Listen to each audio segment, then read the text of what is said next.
Start ചെയ്തു.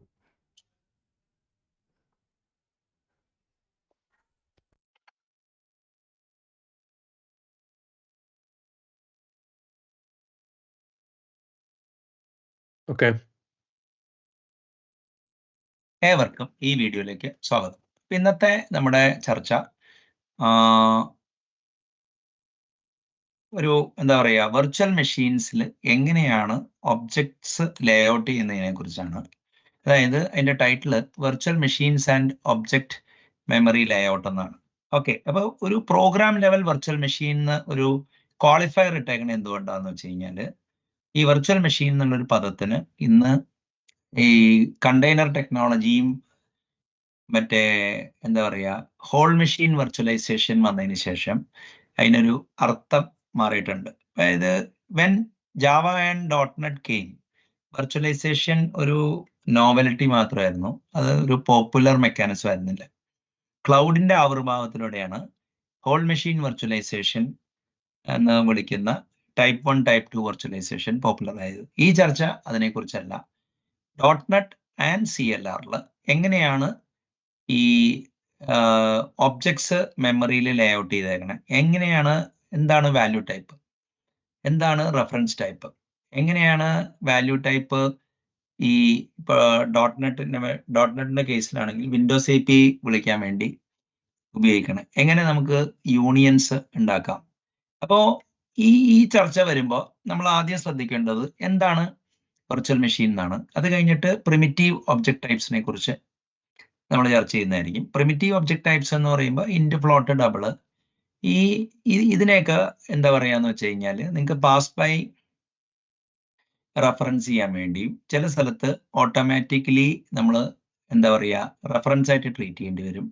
അപ്പോൾ boxed type ഉണ്ട്. അപ്പോൾ ഇൻറ്റിജർ ആണെങ്കിൽ ഇൻറ്റിജർ എന്ന് പറഞ്ഞൊരു ടൈപ്പ് ഉണ്ട്. ഫ്ലോട്ടിന് ക്യാപിറ്റൽ ഫ്ലോട്ട് ഉണ്ട്, ക്യാപിറ്റൽ എഫ് ക്യാപിറ്റൽ ലെറ്ററും. മിക്ക ലാംഗ്വേജിലും എന്താ പറയുക പ്രിമിറ്റീവ് ടൈപ്സും അതിൻ്റെ ബോക്സ്ഡ് കസിൻസും ഉണ്ട്. പിന്നെ നെക്സ്റ്റ് യൂസർ ഡിഫൈൻഡ് ടൈപ്സ് 6 വിധം ഉണ്ടെന്നാണ് പൊതുവെ മനസ്സിലായിട്ടുള്ളത്. റെഫറൻസ് ടൈപ്പ് എന്ന് പറഞ്ഞു കഴിഞ്ഞാൽ ഹീപ്പ് അലോക്കേറ്റഡ് ഒബ്ജക്റ്റ് ആയിരിക്കും മോസ്റ്റ്ലി. അതായത് നിങ്ങളുടെ ഒരു ഒബ്ജക്റ്റിനെ ഇപ്പോൾ ടെസ്റ്റ് A = ന്യൂ ടെസ്റ്റ് എന്ന് പറഞ്ഞു കഴിഞ്ഞാൽ, ഇപ്പോൾ ഒരു ലോക്കൽ ഫംഗ്ഷനിൽ നിന്ന് നമ്മൾ അത് ഇൻസ്റ്റാൻഷിയേറ്റ് ചെയ്യണമെങ്കിൽ A സ്റ്റാക്കിലും അത് പോയിന്റ് ചെയ്യുന്ന റെഫർ ചെയ്യുന്ന ഒബ്ജക്റ്റ് ഹീപ്പിലായിരിക്കും. ഓക്കെ, അപ്പോൾ ആ ഫംഗ്ഷന്റെ സ്കോപ്പ് കഴിയുമ്പോൾ നമുക്കത് ഗാർബേജ് കളക്ഷന് വേണ്ടി റെഡിയാവും. നെക്സ്റ്റ് മാർക്ക് ആൻഡ് സ്വീപ്പിലോ ജനറേഷൻ ഗാർബേജ് കളക്ഷനിൽ അത് പോകും. എന്ന സ്ഥാനത്ത് റെഫറൻസ് ടൈപ്പ് എന്ന് പറയുമ്പോൾ എന്താ കാര്യം എന്ന് പറഞ്ഞു കഴിഞ്ഞാൽ, അതിൻ്റെ ഉള്ളിൽ നമുക്ക് ഹീപ്പിന്റെ ഉള്ളിലൊരു വാല്യൂ ടൈപ്പ് ആവാം, ഇനിയിപ്പോൾ യൂസർ ഡിഫൈൻ വാല്യൂ ടൈപ്പ് ആവാനും സാധിക്കും. പക്ഷെ പൊതുവെ റെഫറർ ഈ ലോക്കൽ സ്കോപ്പിലും, അതിപ്പോൾ ചിലപ്പോൾ ഒരു ക്ലാസ് സ്കോപ്പ് ആയിരിക്കാം, ചിലപ്പോൾ ഒരു ഫംഗ്ഷൻ സ്കോപ്പ് ആയിരിക്കാം. അപ്പോൾ അവിടെ ആയിരിക്കും എന്താ പറയുക റെഫറർ ഇരിക്കുക, റെഫറൻറ്റ് അതിരിക്കുന്നത് ഹീപ്പിലായിരിക്കും. നെക്സ്റ്റ് വരുന്നത് വാല്യൂ ടൈപ്സ് ആണ്. അപ്പോൾ ഈ വാല്യൂ ടൈപ്സ് എന്ന് പറഞ്ഞൊരു ഒരു ടൈപ്പ് കാറ്റഗറി മറ്റേ ജാവയിൽ അതിൻ്റെ തുടക്കത്തിൽ ഉണ്ടായിരുന്നില്ല. മൈക്രോസോഫ്റ്റ് ആണ് അത് എന്താ പറയുക വെർച്വൽ മെഷീൻ ലെവലിലോട്ട് അത് കൊണ്ടുവരുന്നത്. അതിനു മുമ്പ് C++ൽ എല്ലാം റെഫറൻസ് ടൈപ്പ് ആയിരുന്നു. പക്ഷേ അവർ വാല്യൂ സെമാൻറ്റിക്സിനനുസരിച്ച് ഒബ്ജക്റ്റ് ഉണ്ടാക്കുന്നതിന് വാല്യൂ ടൈപ്പ് ഡിസൈൻ എന്നാണ് പറയുന്നത്. അത് കറക്റ്റ് അല്ല ശരിക്കും C++നെ. പിന്നെ C++ ഒരു യുണീക്ക് ബീസ്റ്റ് ആണ് ഇൻ ദ സെൻസ് എന്ന് വെച്ച് കഴിഞ്ഞാൽ, നമുക്ക് വേണമെങ്കിൽ ഒരു ക്ലാസ്സിനെ ഹീപ്പിലും ഇൻസ്റ്റാൻഷിയേറ്റ് ചെയ്യാം, സ്റ്റാക്കിലും ഇൻസ്റ്റാൻഷിയേറ്റ് ചെയ്യാൻ പറ്റും. അപ്പോൾ ഈ ഒരു ഇതുള്ളത് കൊണ്ട് C++ൽ എന്താ പറയുക അതൊരു യുണീക്ക് ബീസ്റ്റ് ആണ്. പക്ഷേ C++ പൊതുവേ റെഫറൻസ് ടൈപ്പ് ആണെന്നാണ് എൻ്റെ അഭിപ്രായം. വാല്യൂ ലെവൽ ഇൻസ്റ്റാൻഷിയേഷൻ പോസിബിൾ ആണ്, പക്ഷെ സീരിയസ് ഒബ്ജക്ട്സ് ന്യൂ വിളിക്കുകയാണെങ്കിൽ ഓഫ് കോഴ്സ് അത് ഹീപ്പിലായിരിക്കും. അപ്പം ന്യൂ എന്ന് പറഞ്ഞു കഴിഞ്ഞാൽ C++ന്റെ കേസിൽ മാലോക്ക് ചെയ്തിട്ട് മെമ്മറി അലോക്കേറ്റ് ചെയ്യും, എന്നിട്ട് കൺസ്ട്രക്ടർ വിളിക്കും. അപ്പം പ്ലേസ്മെന്റ് ന്യൂ എന്ന് പറഞ്ഞാൽ നമുക്ക് വേണമെങ്കിൽ നമ്മുടെ മെമ്മറിയിലും C++ൽ അത് സാധ്യമാവും. അപ്പോൾ C++ലും ശരിക്കും ഇപ്പോൾ വാല്യൂ ടൈപ്പ് എന്ന് എക്സ്പ്ലിസിറ്റ്ലി, അതായത് ഈ ഇപ്പോൾ നമ്മൾ പറയാണ് സ്ട്രക്റ്റ് ഒരു വാല്യൂ ടൈപ്പ് ആണെന്ന് C# പറഞ്ഞെന്ന് വെച്ച് ജാവയിൽ സിയിൽ സ്ട്രക്ട് വാല്യൂ ടൈപ്പ് ആവണമെന്നില്ല. കാരണം വാല്യൂ ടൈപ്പിന്റെ ഉള്ളിൽ നിങ്ങൾക്ക് വേണമെങ്കിൽ പോയിന്റേഴ്സ് ആവാം. ഓക്കെ, അപ്പോൾ ഈ എന്താ പറയുക, നമുക്ക് ഒരു strict value type, strict reference type ഉണ്ടെന്ന് പറയുന്നത് കറക്റ്റ് അല്ല. പക്ഷെ വാല്യൂ ടൈപ്സിന്റെ കേസിൽ, ഇപ്പൊ വിൻഡോസിന്റെ കേസിൽ എന്ത് പറ്റിയെന്ന് വെച്ചാൽ അവർക്ക് വിൻഡോസ് API സപ്പോർട്ട് ചെയ്യണമായിരുന്നു. അപ്പോൾ അവരെന്ത് ചെയ്തെന്ന് വെച്ചാൽ എക്സ്പ്ലിസിറ്റ്ലി മറ്റേ ഫങ്ഷൻസിലോട്ട് പാസ് ബൈ വാല്യൂ ചെയ്യാൻ വേണ്ടി അവർ യൂസർ ഡിഫൈൻ ടൈപ്പ് ഉണ്ടാക്കിയപ്പോഴാണ് സ്ട്രക്ട് ഉണ്ടായത്. അപ്പൊ ഒരു സ്ട്രക്ട് ഉണ്ടാകുമ്പോൾ ഓട്ടോമാറ്റിക്കലി യൂണിയൻ ഉണ്ടാവേണ്ട ആവശ്യമുണ്ട്. അപ്പൊ യൂണിയൻ സപ്പോർട്ട് ചെയ്യാൻ വേണ്ടി അവര് ആട്രിബ്യൂട്ട്സ്, ജാവയുടെ ഭാഷ പറഞ്ഞ അനോട്ടേഷൻസ് കൊണ്ടിട്ട് struct layout kind dot sequential എന്നൊക്കെ പറഞ്ഞു കൊടുത്തു കഴിഞ്ഞാൽ നിങ്ങൾക്ക് യൂണിയന്റെ സെമാൻറ്റിക്സും അതിൽ ചെയ്യാം. അപ്പൊ ഒരു even though value type Windows API മുൻനിർത്തി മറ്റേ CLRൽ വന്നതാണെങ്കിലും അതിന് ഈ ക്യാഷ് കൊഹറൻസ്, ഇനി അതേമാതിരി തന്നെ പെർഫോമൻസിൽ നല്ലൊരു ബെയറിംഗ് ഉണ്ട്. അതിൽ ഏറ്റവും കൂടുതൽ ബെയറിംഗ് വന്നത് എന്താണെന്ന് വെച്ചാൽ വാല്യൂ ടൈപ്പ് സപ്പോർട്ട് ചെയ്തിട്ടുള്ളത് കൊണ്ടാണ്. യൂസർ ഡിഫൈൻഡ് ഇപ്പൊ ന്യൂമറിക്കൽ കമ്പ്യൂട്ടേഷൻ എടുത്തു കഴിഞ്ഞാൽ ജാവയിൽ എപ്പോഴും ഡബിൾ ഫ്ലോട്ട് അറേയിലായിരിക്കും കമ്പ്യൂട്ടേഷൻ നടക്കുന്നത്. C# പല ലൈബ്രറികളും ലിസ്റ്റ്, സെമാൻറ്റിക്സ്, എനുമറബിൾ ഒക്കെ വെച്ചിട്ട് നമുക്ക് എന്യൂമറേറ്റ് ചെയ്യാൻ അങ്ങനെയൊക്കെ പറ്റുന്നതായിട്ട് കാണാം. ഓക്കെ, അതാണ് വാല്യൂ ടൈപ്പ്. പിന്നെ ഉള്ളത് വാല്യൂ സെമാൻറ്റിക്സ് ആണ്. ഒരു ജാവ C# ഒരു കൺകറന്റ് പ്രോഗ്രാമിംഗ് ലാംഗ്വേജ് ആയതുകൊണ്ട് ലാംഗ്വേജ് ലെവൽ ത്രെഡിങ്ങും ഒരു ജാവ ലാംഗ്വേജ് മെമ്മറി മോഡൽ ഉള്ളതാണ്. അങ്ങനെ വരുമ്പോൾ എന്താണെന്ന് വെച്ച് കഴിഞ്ഞാൽ റെഫറൻസ് ടൈപ്സിന്റെ പ്രോബ്ലം എന്താണെന്ന് വെച്ച് കഴിഞ്ഞാൽ മ്യൂട്ടബിലിറ്റി ബ്ലോക്ക് ചെയ്യാൻ വേണ്ടി അവർക്ക് ഗാർഡ് പ്ലേസ് ചെയ്യേണ്ടി വരും. അപ്പൊ അത് പ്ലേസ് ചെയ്യാതിരിക്കാൻ വേണ്ടി അവർ കണ്ടുപിടിച്ച സൂത്രമാണ് ഒബ്ജക്റ്റ് ഹീപ്പ് അലൊക്കേറ്റഡ് ആണ് മറ്റേ റെഫറൻസ് ടൈപ്പ് ആണെങ്കിലും അത് will behave like A value. അതായത് ഇപ്പൊ എന്താ കാര്യം എന്ന് പറഞ്ഞാൽ എന്തെങ്കിലും മ്യൂട്ടേഷൻ വന്നാൽ ഒരു കോപ്പി എടുത്തിട്ട് അതിലേ ചെയ്യുള്ളൂ. അപ്പോൾ ഒറിജിനൽ ഒബ്ജക്റ്റ് അവിടെ ഇത് ചെയ്യാം. അപ്പൊ കോപ്പി ഓൺ റൈറ്റ് സ്ട്രാറ്റജി അതിന്റെ കൂടെ വരുമ്പോൾ വാല്യൂ സെമാൻറ്റിക്സ് വെച്ചിട്ട് ഈവൻ C++ന്റെ ക്ലാസ് ഡിസൈൻ പോലും വാല്യൂ ടൈപ്പ് ഡിസൈൻ ആണെന്നേ പറയാൻ പറ്റുള്ളൂ. ഇനി നെക്സ്റ്റ് വരുന്നത് sum type, product type, exponential type കറിയിങ്ങനെയാണ് ഇത് ചെയ്യുന്നത്. ഇപ്പൊ ഞാൻ പൊതുവെ പാറ്റേൺ മാച്ചിങ് ചെയ്യുന്നതിന് എക്സ്പൊണൻഷ്യൽ ടൈപ്പായിട്ട് ഒരു ബ്രോഡ്ലി കൺസ്ട്രൂഡ് സെൻസിൽ ഞാൻ പറയാറുണ്ട്. ഓക്കെ, അപ്പോൾ എന്താ പറയാന്ന് വെച്ച് കഴിഞ്ഞാൽ ഇപ്പോ സം ടൈപ്പ് ഈ മറ്റേ എന്താ പറയുക ജാവയിലും ഉണ്ട്, ടൈപ്പ് സ്ക്രിപ്റ്റിലും ഉണ്ട്, സ്ട്രക്ചറൽ ടൈപ്പിംഗ് ഉള്ളതുകൊണ്ട് പ്രത്യേകിച്ച്. എന്ന സ്ഥലത്ത് C# ഇപ്പൊ വൺ ഓഫ് ലൈബ്രറി വെച്ചിട്ട് വേണം സം ടൈപ്പ് ഉണ്ടാക്കാൻ. പ്രൊഡക്റ്റ് ടൈപ്പ് ഇപ്പോൾ മിക്ക ലാംഗ്വേജിലും റെക്കോർഡ് എന്ന് പറഞ്ഞിട്ട് തരുന്നുണ്ട്. പിന്നെ എക്സ്പൊണൻഷ്യൽ ടൈപ്പിന് പകരം പാറ്റേൺ മാച്ചിങ് ഇപ്പൊ സ്വിഫ്റ്റിലും ജാവയിലും C#ലും ഇനി മിക്ക പ്രോഗ്രാമിംഗ് ലാംഗ്വേജസിലും പാറ്റേൺ മാച്ചിങ് ഇപ്പോൾ ഒരു ഫീച്ചർ ആയിട്ടുണ്ട്. അപ്പോൾ ഈ sum type, product type, exponential type വെച്ചിട്ട് നിങ്ങൾ കോഡ് എഴുതുന്നതിനാണ് ആൾജിബ്രായിക് ഡാറ്റ ടൈപ്പ് ഡിസൈൻ എന്ന് പറയുന്നത്. അപ്പോൾ ഐഡിയ എത്രയേ ഉള്ളൂ, നിങ്ങളൊരു യൂണറി ഫംഗ്ഷനെ മാപ്പിംഗ് ബിറ്റ്വീൻ സെറ്റ്സ് ആയിട്ട് കാണാം. അപ്പൊ ഫംഗ്ഷനെ മാപ്പിംഗ് ബിറ്റ്വീൻ സെറ്റ്സ് ആയിട്ട് കാണുമ്പോൾ ഒരു യു റിട്ടേൺ ചെയ്യുന്ന, യു എന്ന് പറഞ്ഞ സെറ്റിലെ ഒരു എലമെന്റ് റിട്ടേൺ ചെയ്യുന്ന ഒരു മാപ്പാണ് ഇൻപുട്ട് എടുക്കുന്ന ടി ആന്ന് വിചാരിക്കുക. അപ്പൊ യു മാപ്പ് ടി. അപ്പോൾ ടീനെ നമ്മൾ എന്ത് ചെയ്യും, ട്രാൻസ്ഫോം ചെയ്ത് യു ആക്കും. അതാണ് ഒരു യൂണറി ഫംഗ്ഷന്റെ. ഇപ്പൊ function just mapping between set എടുക്കുകയാണെങ്കിൽ ഇനിയിപ്പോ രണ്ട് ടൈപ്പ് വരികയാണെങ്കിൽ, അതായത് ഇപ്പൊ രണ്ട് പാരാമീറ്റർ വരികയാണെങ്കിൽ, ഇപ്പൊ ഇൻഡ് A ഇൻഡ് B ആണെങ്കിൽ അവിടെ രണ്ട് പാരാമീറ്റർ ഉണ്ട്. അവിടെ അപ്പൊ ഇപ്പോ മാത്തമാറ്റിക്സിന്റെ ഭാഷ പറഞ്ഞ മറ്റേ എന്താ പറയാ Z എന്ന് പറഞ്ഞ സെറ്റിലെ രണ്ട് എലമെന്റ് ആയിരുന്നു. അപ്പൊ അതിന്റെ കാർട്ടീഷ്യൻ പ്രൊഡക്റ്റ് എടുത്തിട്ട് അതിനെ ട്രാൻസ്ഫോം ചെയ്ത് കഴിഞ്ഞാൽ നിങ്ങൾക്ക് റിട്ടേൺ കിട്ടും. 3 വന്നു കഴിഞ്ഞാൽ ടെർണറി ഓപ്പറേറ്റർ ആണെങ്കിൽ ഇൻഡ് A ഇൻഡ് B ഇൻഡ് C, കാർ C ആണെങ്കിൽ രണ്ട് ഇപ്പൊ A എന്ന് പറഞ്ഞ സെറ്റും B എന്ന് പറഞ്ഞ സെറ്റും C എന്ന് പറഞ്ഞ സെറ്റിന്റെ കാർട്ടീഷ്യൻ പ്രൊഡക്റ്റ് എടുത്തിട്ട് അതിനെ ട്രാൻസ്ഫോം ചെയ്യും. അപ്പോ ഈ A വന്നു കഴിഞ്ഞാൽ അതിന്റെ കാർഡിനാലിറ്റിയാണ് പോസിബിൾ വാല്യൂ. അതായത് -2 ഇന്റിജർ ആണെങ്കിൽ -2 ഇതാണ്. പക്ഷേ നിങ്ങൾക്ക് AB വന്നു കഴിഞ്ഞാൽ അതിന്റെ ക്രോസ് പ്രൊഡക്റ്റിന്റെ കാർഡിനാലിറ്റിയാണ് പോസിബിൾ വാല്യൂ. ABC വന്നാൽ അതിന്റെ കാർഡിനാലിറ്റിയാണ് ഇതിന്റെ കാര്യം. അപ്പൊ cardinality of A into cardinality of B എന്ന് പറഞ്ഞു കഴിഞ്ഞാൽ is equal to cardinality of A cross B ആണ്. അപ്പൊ അങ്ങനെയെങ്കിൽ ഈ പ്രൊഡക്റ്റ് ടൈപ്പ് എന്ന് പറഞ്ഞാൽ ട്യൂപ്പിള്, പെയർ, ഇതൊക്കെ എന്താ പറയുക ക്രോസ് പ്രൊഡക്റ്റിന്റെ ഇത് പ്രൊഡക്റ്റ് ആണ്. അങ്ങനെയാണെങ്കിൽ എന്തുകൊണ്ട് മറ്റേ കാർഡിനാലിറ്റിയുടെ സം ആയിക്കൂടാ? അങ്ങനെയാണ് സം ടൈപ്പിന്റെ ഐഡിയ വരിക. അപ്പൊ ലോജിക്കില് നമ്മൾ പ്രൊഡക്റ്റ് ടൈപ്പ് എന്ന് പറയുമ്പോൾ കൺജങ്ക്റ്റീവ് നോർമൽ ഫോമിൽ എഴുതും, അതായത് സീരീസ് ഓഫ് ആൻഡ് ആയിട്ട് എഴുതും, അതായത് A N B N C എന്നുള്ള രീതിയിലാണ്. എന്ന സ്ഥാനത്ത് മറ്റേ സം ടൈപ്പ് ആകുമ്പോൾ A or B, either A or B. അപ്പൊ എയുടെ കാർഡിനാലിറ്റി ഉണ്ടാവും അല്ലെങ്കിൽ ബിയുടെ പ്ലസ് ബിയുടെ കാർഡിനാലിറ്റി ഉണ്ടാവും. അതായത് അതാണ്. എന്നിട്ട് നമുക്ക് പ്രൊഡക്റ്റ് ടൈപ്പും സം ടൈപ്പും നിങ്ങൾക്ക് കമ്പോസ് ചെയ്യാം, അല്ലെങ്കിൽ നിങ്ങൾക്ക് ക്ലാസ്സസ് ഉണ്ടാക്കി അങ്ങനെ ക്രിയേറ്റ് ചെയ്തിട്ട് നിങ്ങൾക്ക് ടൈപ്പുകൾ ഉണ്ടാക്കിയിട്ട് അതിന്റെ കളക്ഷൻസും മറ്റേതൊക്കെ ഉണ്ടാക്കിയിട്ട് ഹൈറാർക്കി ഉണ്ടാക്കിയിട്ട് നിങ്ങൾക്ക് പാറ്റേൺ മാച്ചിങ് വെച്ചിട്ട് അത് പ്രോസസ് ചെയ്യാം. അപ്പോൾ that's A very interesting topic. ഇപ്പോൾ അതിനെക്കുറിച്ച് തന്നെ ഒരു സെഷൻ നമ്മൾ എടുക്കുന്നതായിരിക്കും.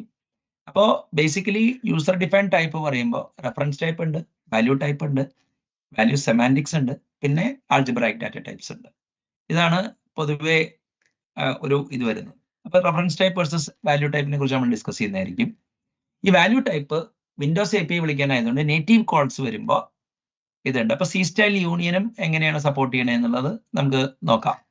പിന്നെ ഈ നേറ്റീവ് കോഡ് വിളിക്കാൻ വേണ്ടി ഇപ്പോൾ എന്താ പറയുക, ജാവയിലുള്ള മെക്കാനിസത്തിന്റെ പേരാണ്, ഇപ്പൊ സി ഷാർപ്പിനുള്ള മെക്കാനിസത്തിന്റെ പേര് p/invoke com interrupt unsafe block ആണെങ്കിൽ, മറ്റേ ഈ JNIയുടെ ഇത് വെച്ചാൽ JNI ആൻഡ് FFI ആണ്. ഇപ്പൊ ജാവയുടെ കേസിൽ ഒരു ഒരു ഒരു ഇന്റർമീഡിയറ്റ് ലെയർ ആവശ്യമുണ്ട്. നമുക്ക് ഡയറക്ട്ലി സി ഷാർപ്പ് കോഡിൽ നിന്ന് മറ്റേ C++ കോഡിലോട്ട് ഡിക്ലറേറ്റീവ്ലി ബൈൻഡ് ചെയ്യണ മാതിരി ജാവ അങ്ങനെയല്ല റൺ ചെയ്യുന്നത്. നിങ്ങൾ ഒരു ജാവ എച്ച് എന്നുള്ളൊരു യൂട്ടിലിറ്റി ആയിരുന്നു പണ്ടുണ്ടായിരുന്നു. ഇപ്പൊ ജാവ C -H വെച്ചിട്ട് നിങ്ങൾ ഈ ജാവ കോഡിൽ നേറ്റീവായിട്ട് ഫ്ലാഗ് ചെയ്ത മെത്തേഡിന്റെ C++ ജനറേറ്റ് ചെയ്തിട്ടാണ് ചെയ്യണേ. പക്ഷെ ഇപ്പൊ നമുക്ക് ഡയറക്ട്ലി ഇപ്പൊ പൈത്തണിൽ പണ്ട് മറ്റേ എന്താ പറയുക കോഡ് ജനറേറ്റ് ചെയ്തിട്ടാണ് ചെയ്തിരുന്നത്.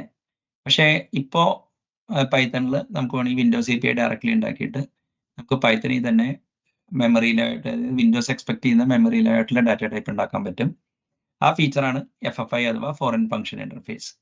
അപ്പൊ നമ്മളിങ്ങനെ എഴുതുമ്പോൾ എന്താ കാര്യം എന്ന് പറഞ്ഞാൽ എപ്പോഴൊക്കെ ഇൻഡ്രോപ്പ് ഉണ്ടോ അപ്ലിക്കേഷൻ ബൈനറി ഇന്റർഫേസ് ഭയങ്കര ഇമ്പോർട്ടൻ്റ് ആണ്.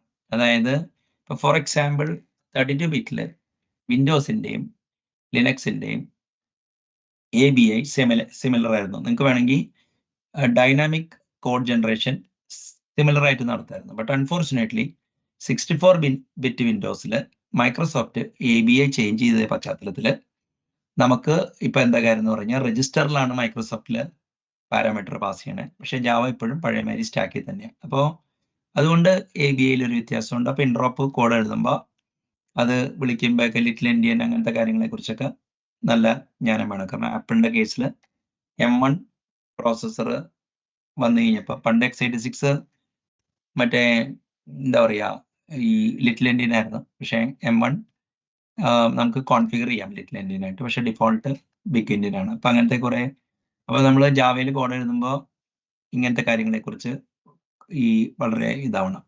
പിന്നെ മൈക്രോസോഫ്റ്റിന്റെ കേസിലാണെങ്കിൽ ഈ അവര് സ്ട്രക്ട് ഉണ്ടാക്കി അല്ലെങ്കിൽ വാല്യൂ ടൈപ്പ് ഉണ്ടാക്കിയത് വിൻഡോസ് APIയുടെ ഡീലാണ്. അതിനൊപ്പം തന്നെ അവരുടെ കോം ടെക്നോളജി ആയിട്ട് ഇൻട്രോപ്പ് ചെയ്യാൻ വേണ്ടി വേറൊരു സബ്സിസ്റ്റം എഴുതിയിട്ടുണ്ട്. ഇനി അതേമാതിരി തന്നെ നിങ്ങൾക്ക് C ലാംഗ്വേജിന്റെ എക്സ്പ്രഷൻസ് പാസ് ചെയ്യുന്നത് കുറച്ചും കൂടി നാച്ചുറൽ ആവാൻ വേണ്ടി അൺസേഫ് ബ്ലോക്ക് ഉണ്ട്. ശരിക്കും പറഞ്ഞ ഒരു പ്രാക്ടിക്കലി ഒരു C കമ്പൈലർ മൈക്രോസോഫ്റ്റിന്റെ ഇതിൻ്റെ ഉള്ളുണ്ട്. പിന്നെ എന്താ കാര്യം എന്ന് പറഞ്ഞു കഴിഞ്ഞാൽ ഈ എങ്ങനെയാണ് ഇപ്പൊ നേറ്റീവ് കോൾ വിളിക്കുന്നത്. ഇപ്പോൾ നേറ്റീവ് കോൾ വിളിക്കാനുള്ള underline mechanism dynamic link library in Windows ആണ്, ഷെയർഡ് ഒബ്ജക്റ്റ് ഇൻ POSIX ആണ്. ഈ ഇപ്പോൾ ആപ്പിളിന്റെ കേസിലാണെങ്കിൽ ഫ്രെയിംവർക്ക് എന്ന് പറഞ്ഞ സാധനമുണ്ട്. ബേസിക്കലി അത് .s ഓൺ സ്റ്റെറോയിഡ്സ് ആണെന്ന് കണ്ടാൽ മതി. അപ്പൊ എന്തിനാണ് ഇതെല്ലാം പഠിക്കണേ എന്നുള്ളതാണ് അടുത്തത് ഇത് ചെയ്യണം. കാരണം ഇത് ശരിക്കും പറഞ്ഞു കഴിഞ്ഞാൽ ലാംഗ്വേജിനെ കുറിച്ച് ഒരു കോമൺ ആയിട്ടുള്ള റീസണിങ് കൊണ്ടുവരാൻ വേണ്ടിയാണ് ഈ ചർച്ച. ഈ ചർച്ചയിൽ എന്താ പറയുക കുറെ കാര്യങ്ങൾ എന്താ പറയുക ഇറ്റ്സ് എ വാസ്റ്റ് ടോപ്പിക്. അപ്പൊ ഇതിന്റെ ഒരു ചെറിയൊരു ഇതാണ് ചെയ്തേക്കണേ. ഇൻ എ ഫ്യൂച്ചർ സെഷൻ ഈ p-invoke എങ്ങനെയാണ്, JNI എങ്ങനെയാണ് വർക്ക് ചെയ്യണേ, അല്ലെങ്കിൽ FFI വരുമ്പോൾ എന്താണ് മാറ്റം, ഈ എങ്ങനെയാണ് വെർച്വൽ മെഷീൻസ് ഇത് ഹാൻഡിൽ ചെയ്യുക എന്നുള്ളതിനെ കുറിച്ച് വേറെ സെഷൻ ഉണ്ടായിരിക്കും. Now floor is open for discussion.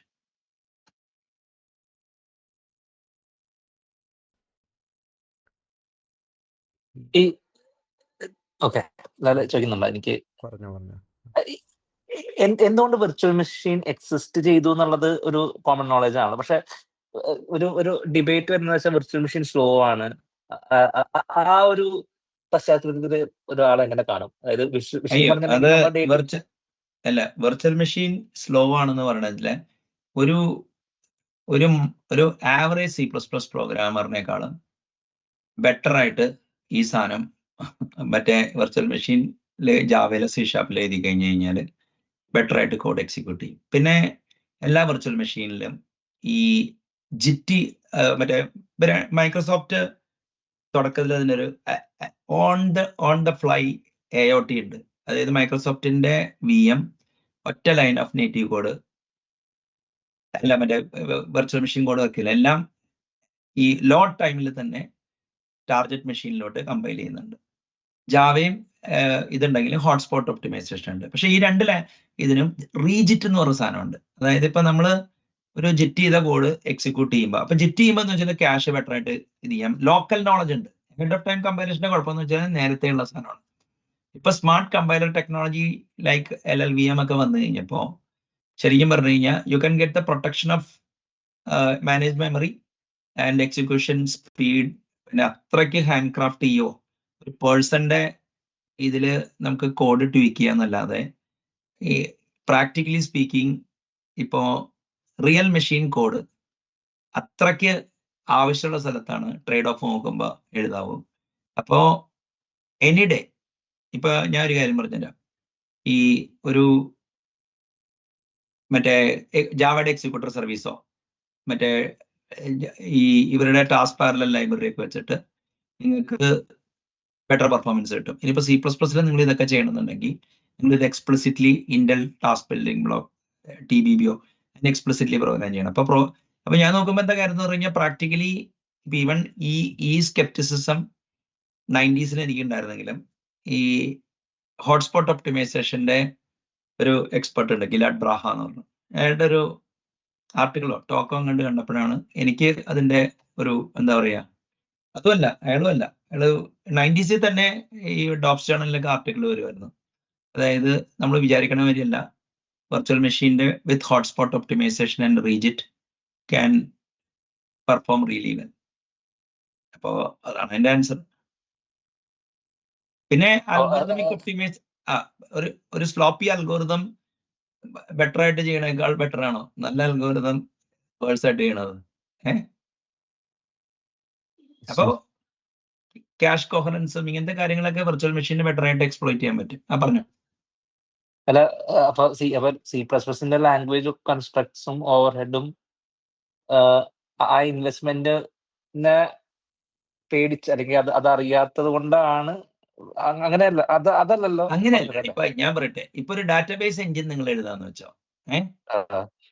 I won't advocate Java or C#. പക്ഷെ നിങ്ങളിപ്പോ ഒരു P1 things like Kafka, Storm, മറ്റേ സ്പാർക്ക്, ഹഡൂപ്പ് ഒക്കെ ജാവയിലല്ലേ എഴുതിയേക്കണേ.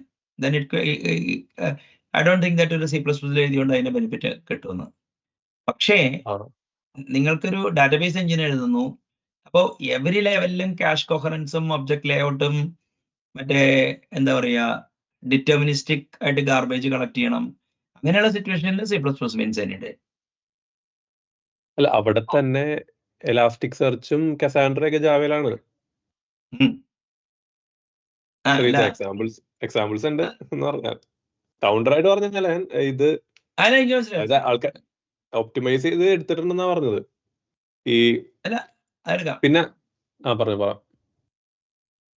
അല്ല, എന്റെ അണ്ടർസ്റ്റാൻഡിങ്ങില് ഇവര് ചെയ്യണ എന്താന്ന് വെച്ച് കഴിഞ്ഞിട്ടുണ്ടെങ്കില് മറ്റേ ഈ ഇപ്പൊ ജാവയില് കോഡ് എഴുതിയിട്ട് ഇതിന്റെ ഈ optimal payload specific optimal configuration path ഒക്കെ ഓട്ടോമാറ്റിക്കലി വാക്ക് ചെയ്ത് കണ്ടുപിടിക്കാനായിട്ടുള്ള ടൂളിംഗ് ഉണ്ട്. അങ്ങനെ JVM-നെ ഫൈൻ ട്യൂൺ ചെയ്യും. പിന്നെ ഈ പ്രൊഫൈൽ ഒരു മിനിറ്റ്, അതായത് പാസ്റ്റ് എക്സ്പീരിയൻസിൽ നിന്ന് പല പാത്ത് കണ്ടുപിടിക്കാന്നല്ല ഉദ്ദേശിച്ചത്. അതായത് JVM എക്സിക്യൂട്ട് ചെയ്തിട്ട് പ്രൊആക്റ്റീവ് സ്റ്റെപ്പാണ് സാർ അത്. അതായത് നമ്മളിപ്പോ ലോട്ടസ്റ്റിന്റെ ഒക്കെ കോണ്ടെക്സ്റ്റിൽ നമുക്കത് ജനറേറ്റ് ചെയ്തെടുക്കാൻ പറ്റും. അതല്ല, അത് യൂണിവേഴ്സൽ ഡാറ്റാബേസ് ആണോ അവരുടെ കയ്യിലുള്ളത്, അതെയോ ഓരോ വിർച്വൽ മെഷീനും അത് ചെയ്യോ?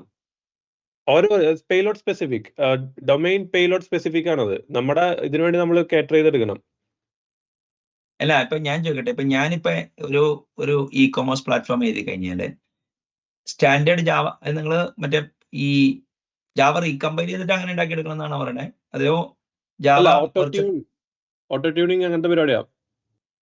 അപ്പൊ ഓട്ടോ ട്യൂണിങ് ചെയ്യുമ്പോ അവരൊരു ഡാറ്റാബേസ് അപ്പൊ എങ്ങനെയാണ് അവര് ഇപ്പൊ യൂണിവേഴ്സൽ ഇന്റലിജൻസ് ഉപയോഗിക്കണേ? explicitly ചെയ്യാം. യൂസ് ചെയ്യാൻ കേട്ടില്ല എന്താണ്? അല്ല, ഒന്ന് സ്ട്രീംസിന്റെ കേസിലൊക്കെ സ്ട്രീം അവെയർ ആക്കിയാൽ മതി. കുറെ പ്രോഗ്രാമിംഗ് ലാംഗ്വേജിന്റെ കോൺസ്ട്രക്ട്സ് വിഎംസ് അവെയർ ആണ്, അതിന്റെ യൂസ് കേസിനെ കുറിച്ച് അറിയുകയാണെങ്കിൽ അവർക്ക് കുറെ അഡ്വാൻറ്റേജ് ഉണ്ട്.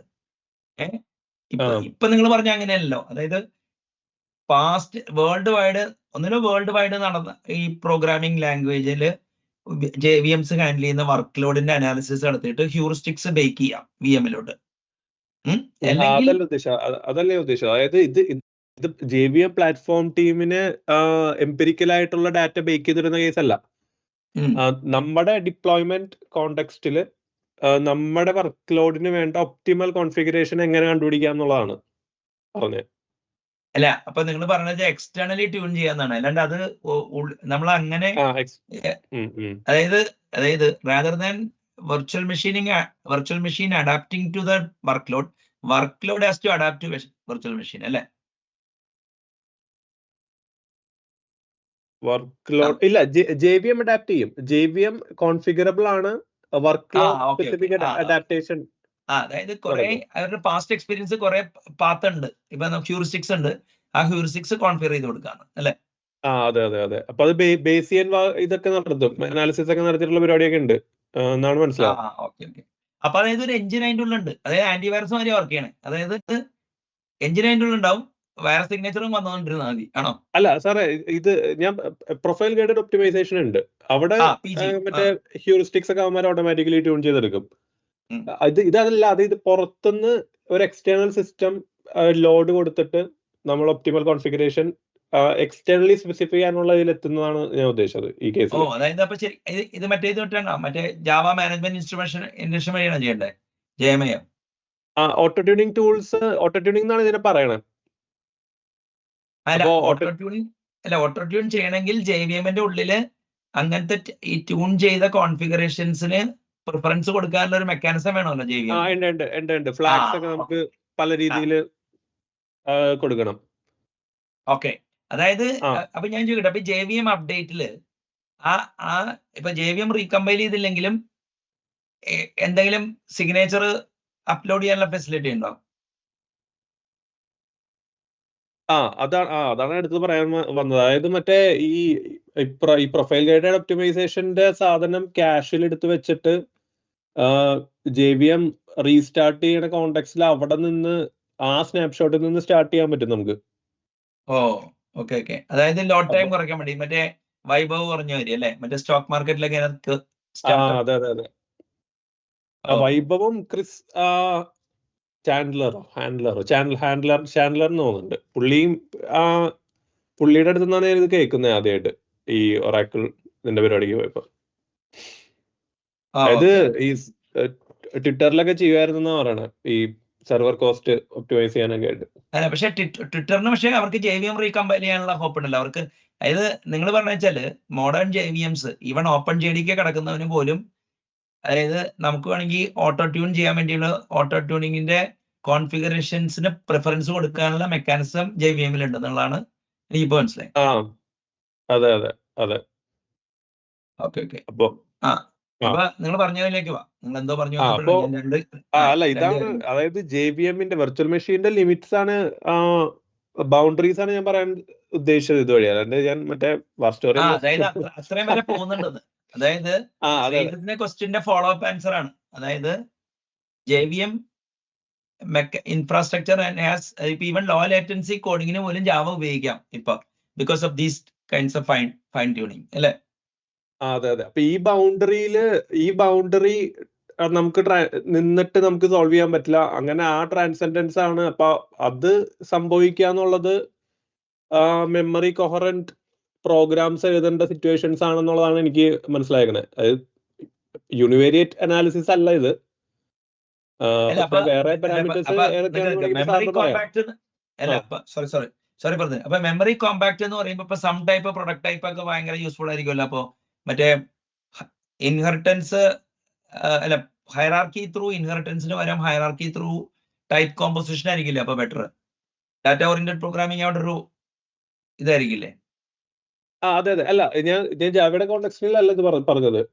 അതായത് ജാവയുടെ കോണ്ടെക്സ്റ്റിൽ ഇപ്പൊ നമുക്ക് വാല്യൂ ടൈപ്പ് ഇല്ലാത്തതുകൊണ്ട് പ്രോഗ്രാമർ ഇന്റന്റ് സ്പെസിഫിക്കേഷൻ പോസിബിൾ അല്ലല്ലോ ഇൻ ടേംസ് ഓഫ് കോഹറൻസ്. അതെ, പക്ഷെ ഗെയിം പ്രോഗ്രാമിംഗിൽ സീൽ ഉണ്ടല്ലോ.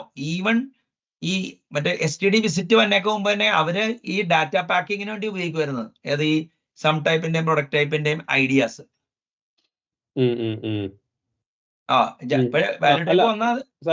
അതിലോട്ട് വാല്യൂ ടൈപ്പിലോട്ട് അല്ല, ഈ മറ്റേ സം ടൈപ്പിലോട്ട് വരുന്നതിന് മുന്നേ അതായത് ഇപ്പൊ ജാവയിൽ ഇപ്പൊ റെഫറൻസ് ടൈപ്പ് ഉള്ളൂ. നമുക്ക് മെമ്മറി കോഹറൻസ് പ്രോഗ്രാമർ ഇന്റന്റ് ആയിട്ട് സ്പെസിഫൈ ചെയ്യാൻ പറ്റില്ല.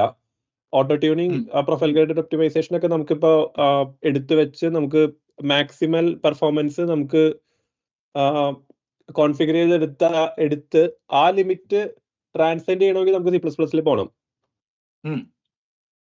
അപ്പൊ അവിടെ ശരിക്കും പറയുന്നത്, അപ്പൊ അവിടെ വാല്യൂ ടൈപ്പ് ഫസ്റ്റ് ഡിസൈൻ എന്നുള്ളതും fine grain control over memory allocation എന്നുള്ളതാണല്ലോ വരുന്നത്. അപ്പൊ ഈ പോയിന്റ് ഓഫ് വ്യൂല് വേണം അപ്പൊ നമ്മൾ C++ അപ്രോച്ച് ചെയ്യാനായിട്ട്. അപ്പൊ ഈ പോയിന്റ് ഓഫ് വ്യൂല് C# കാണുവാണെങ്കിൽ അല്ലെങ്കിൽ CLR കാണുവാണെങ്കിൽ അവിടുത്തെ ടൈപ്പ് സിസ്റ്റത്തിൽ വാല്യൂ ടൈപ്പ് ഉള്ളപ്പോ എന്തൊക്കെ അഡ്വാൻറ്റേജ് ആണ് നമുക്ക് ചെയ്തെടുക്കാൻ പറ്റുക? അല്ല, ഞാൻ വാല്യൂ അതിന്റെ ഒരു എക്സാമ്പിൾ 2008 നടന്ന ഒരു കാര്യം പറഞ്ഞുതരാം. അതായത് ഇപ്പൊ ഫോർ എക്സാമ്പിൾ ഈ പോർട്ട്ഫോളിയോ റീബാലൻസ് ചെയ്യണം. അപ്പൊ ബാച്ച് ആയിട്ടാണ് ചെയ്യണേ. അപ്പൊ 1500 ബാച്ച് കൊടുക്കുമ്പോൾ ഫാസ്റ്റ് ആയിട്ട് പെർഫോം ചെയ്യണം. 1500 പോർട്ട്ഫോളിയോ ഒരുമിച്ച് റീബാലൻസ് ചെയ്യുമ്പോൾ ആ സിസ്റ്റം വർക്ക് ചെയ്യുന്നുണ്ട്. പക്ഷെ പെട്ടെന്ന് അത് 2000 ആവുമ്പോ ഉണ്ടല്ലോ പെർഫോമൻസ് ടാങ്ക് ചെയ്തു. ഓക്കെ, അപ്പോ ഇതിനെക്കുറിച്ച് ഈ വിൻഡോസിന്റെ പെർഫോമോൺ ഇട്ട് നോക്കി കഴിഞ്ഞപ്പോ മറ്റേ ഹീപ്പ് ത്രാഷ് ആവുന്നതാണ്. ഇപ്പൊ ലിസ്റ്റിന്റെ 2000 എലമെന്റില് ആദ്യത്തെ എലമെന്റും അതിന്റെ ഡാറ്റ ഇരിക്കുന്നത് ഒരു സ്ഥലത്താണ്, ഈ രണ്ടാമത്തേന് വേറെ സ്ഥലത്ത് ഇരിക്കുക. അതൊന്നും ചെയ്തില്ല. അതായത് ഈ ഡാറ്റ സ്ട്രക്റ്റിലോട്ട് പാക്ക് ചെയ്തു, കൂളായിട്ട് ഈ സാധനം ഏറ്റെടുത്തു. അതായത് പേജ് ഫോൾട്ട് കുറച്ചു. അത് കഴിഞ്ഞിട്ട് മനസ്സിലായി ഞാൻ പറഞ്ഞത്. അതായത് മെമ്മറി കൊഹറൻസ് ഉള്ളത് കൊണ്ടും ഹീപ്പ് ഫ്രാഗ്മെന്റേഷൻ കുറവുള്ളത് കൊണ്ട് മറ്റേ ടേം ഇതായി ആ അഡ്വാൻറ്റേജ് ഈ സം ടൈപ്പ് പ്രൊഡക്റ്റ് ടൈപ്പിനും ഉണ്ടായാൽ C# pattern matching will be really performant എന്നാണ് ഞാൻ വിശ്വസിക്കുന്നത്. അതൊന്ന്. പിന്നെ രണ്ടാമത്തത് വേറൊരു കോണ്ടെക്സ്റ്റിൽ ഇതേമാതിരി വന്നു കഴിഞ്ഞപ്പോ ഞാൻ എന്ത് ചെയ്തെന്ന് വെച്ചാല് ഈ എന്താ പറയാ പീൻവോക്ക് വെച്ചിട്ട് ഇവിടത്തെ ഡാറ്റ ഉണ്ടല്ലോ C++ CLI വെച്ചിട്ട് അപ്പുറത്ത് പ്രോസസ് ചെയ്തു. ഇവിടെ കിട്ടിയ നേറ്റീവായിട്ട് കൊടുത്തിട്ട് അപ്പുറത്ത്. അപ്പൊ എന്താ വെച്ചാൽ ആ സാധനം ഷെയർ ചെയ്യാൻ പറ്റി. അപ്പൊ കോപ്പി അവോയ്ഡ് ചെയ്യാൻ പറ്റി. അപ്പൊ അങ്ങനെയൊക്കെയുള്ള കുറെ ഗുണങ്ങളുണ്ട്. മറ്റേ ഹീപ്പാണെങ്കിൽ നമുക്ക് അത് ചെയ്യാൻ പറ്റൂല. നമുക്ക് ഇവിടുന്ന് പിൻ ചെയ്ത് അയച്ചു കൊടുത്താൽ മതി. മറ്റേ ഹീപ്പാണെങ്കിൽ എന്ത് പറ്റുമെന്ന് വെച്ചാല് അവിടെ C++ CLI ഉപയോഗിച്ചാൽ എന്താണെന്ന് വെച്ചാൽ അതിന്റെ ഉള്ളിൽ നിന്ന് C# പൊളിക്കണായിരുന്നു. ഇവിടെ കിട്ടിയ അല്ലെങ്കിൽ നേറ്റീവിലേക്ക് എടുക്കാനാണ്. അപ്പൊ എന്താ പറ്റുകയെന്ന് വെച്ചാല് ഇപ്പോ ഒരു 10 എലമെന്റ് ഉള്ള ഒരു വാല്യൂ ടൈപ്പിന്റെ അറേ നിങ്ങൾ മറ്റേ ബോക്സ് പിൻ ചെയ്ത് കഴിഞ്ഞാൽ നിങ്ങൾക്ക് കോപ്പി ഒന്നും വേണ്ട. മറ്റേതാണ് നിങ്ങൾ മറ്റേ ഒരുതരം സീരിയലൈസേഷൻ ഒരു സാധനം ചെയ്യണം അപ്പുറത്ത് എത്തിക്കണമെങ്കിൽ, ഏത് റെഫറൻസ് ടൈപ്പ് ആണെങ്കിൽ. അപ്പോ അങ്ങനെ നോക്കുമ്പോൾ വാല്യൂ ടൈപ്പിന് വളരെ പെർഫോമൻസ് പോയിന്റ് ഓഫ് വ്യൂലും കൊഹറൻസ് പോയിന്റ് ഓഫ് വ്യൂലും മെമ്മറി കൊഹറൻസ്, പിന്നെ അൺനെസസറി കോപ്പി അവോയ്ഡ് ചെയ്യാം, പിന്നെ ഇത് അവോയ്ഡ് ചെയ്യാം. അതായത് നിങ്ങൾക്ക് കുറെ കാര്യത്തിൽ ഈ എന്താ പറയുക അലിയാസിങ് പ്രോബ്ലംസ് ഒന്നും അധികം ഭയക്കണ്ട. പിന്നെ മറ്റേ എന്താ പറയാ പീൻവോക്ക് ഫ്രണ്ട്ലി ആണ്. അതാണ് അതിന്റെ ഒരു പോയിന്റ്. പിന്നെ ജനറിക്സിന്റെ മറ്റേ ജനറിക്സ് ട്രൈഫൈ ചെയ്യാൻ പറ്റും വാല്യൂ ടൈപ്പിന്റെ. അതായത് ഇപ്പൊ സ്ട്രക്റ്റ് ആയാലും പ്രിമിറ്റീവ് ആണെങ്കിലും ബോക്സ് ചെയ്യണ്ട. പിന്നെ മൈക്രോസോഫ്റ്റിന് അറിയാലോ, ഒരു write in one language, write in many language, run in അവർ പ്ലാറ്റ്ഫോം ആയതുകൊണ്ട് ലാംഗ്വേജിന്റെ പരമാവധി കൺസ്ട്രക്ട്സ് വെർച്വൽ മെഷീനിലോട്ടാണ് അവർ പുഷ് ചെയ്തേക്കണേ. സാർ പിന്നെ ഈ പ്രോഗ്രാം ഈ GCക്ക് പ്രോഗ്രാമബിൾ APIs കൊടുക്കാത്തതിന്റെ പിന്നിൽ എന്തെങ്കിലും തിയറീസ് ഉണ്ടോ? അതായത് ചോദിക്കാനുള്ള കാരണം എന്താണെന്ന് വെച്ച് കഴിഞ്ഞിട്ടുണ്ടെങ്കിൽ ഇപ്പൊ ഈ വാല്യൂ ടൈപ്പ് ഉള്ള ഇപ്പൊ C# കേസിൽ വാല്യൂ ടൈപ്പ് ഉള്ളതുകൊണ്ട് ഈ നമുക്ക് ഇപ്പൊ എന്താണ് ഇപ്പൊ ബഫർ പൂൾ, ഇപ്പൊ ഡാറ്റാബേസ് എൻജിൻസിന്റെ കേസിൽ ഇപ്പോ ബഫർ പൂള് ഹാൻഡിൽ ചെയ്യാം. ഇപ്പൊ അങ്ങനത്തെ കേസസിലാണ് നമുക്കിപ്പോ fine grind control over memory വേണ്ടത് ശരിക്കും. അപ്പോ അങ്ങനത്തെ പീസസ് അവിടെ എഴുതിയിട്ട് മെജോറിറ്റി ഓഫ് ദ സിസ്റ്റം ഇങ്ങനത്തെ മാനേജർ എൻവയോൺമെന്റിൽ എഴുതുവാണെങ്കിൽ fine grain control over GC ഉണ്ടെങ്കിൽ നമുക്ക് കുറെ കാര്യങ്ങൾ ചെയ്തോന്ന് ഞാൻ ആലോചിക്കാറുണ്ട്.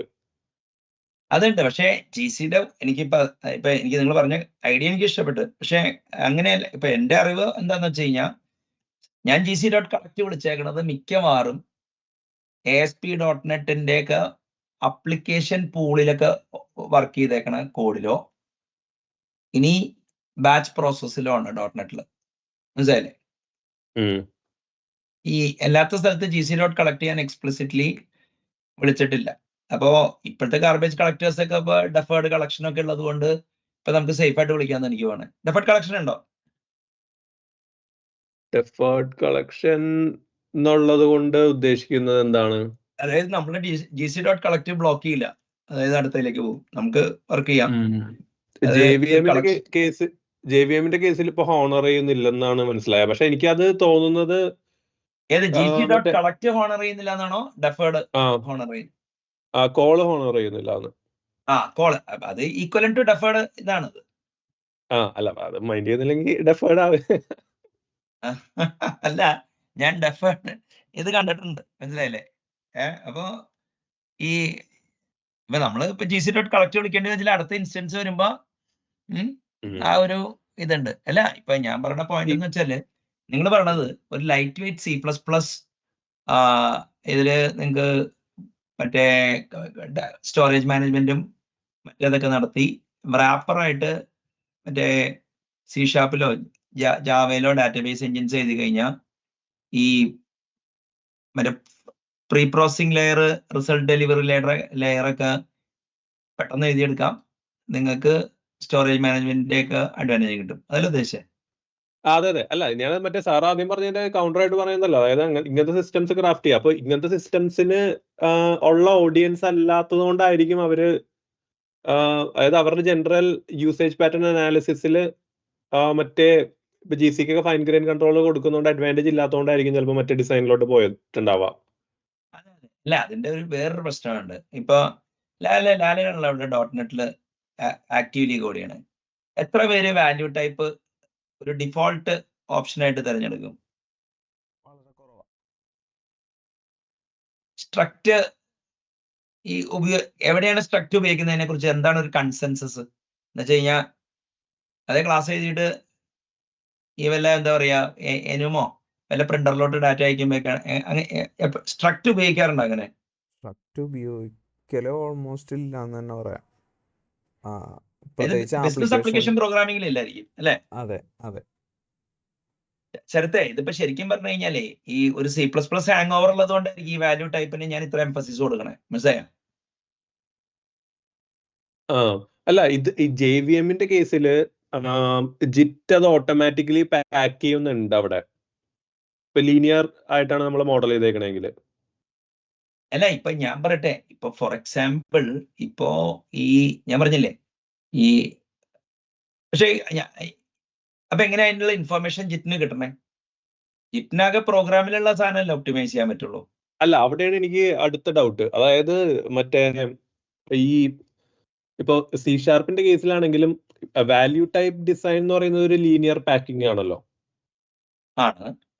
അപ്പൊ അവിടെ value type within A value type വന്നു കഴിഞ്ഞാൽ കോറൻ പാക്കിംഗ് ഉണ്ടോ? അതായത് അത് കോറം ബാക്കിന് കണ്ടിന്യൂസ് ലേ ഔട്ട് ആണ്. അതാണ് അതിന്റെ ബ്യൂട്ടി. അപ്പൊ അപ്പൊ ആ അലോക്കേഷൻ എങ്ങനെയാണ്? ഇപ്പൊ ന്യൂ വെച്ചല്ലേ ഇവര് അലോക്കേറ്റ് ചെയ്യുന്നത്? അതായത് ആണല്ലോ. റെഫറൻസ് എടുത്തിട്ടല്ലേ പ്ലേസ് ചെയ്യണേ? അല്ല, ഇതിപ്പോ എല്ലാ സാധനത്തിനും സൈസ് ഓഫ് എന്ന് പറഞ്ഞ സാധനമുണ്ട്. അത് ഈ മറ്റേ കമ്പയർ ടൈം യൂണറി ഓപ്പറേറ്റർ ഉണ്ട്. അതായത് ഒരു ക്ലാസിന്റെ ഉള്ളിൽ അങ്ങനെ അവർ അലോക്കേറ്റ് ചെയ്യണം. ആ അഡ്വാൻറ്റേജ് കിട്ടില്ല ജാവയ്ക്ക്.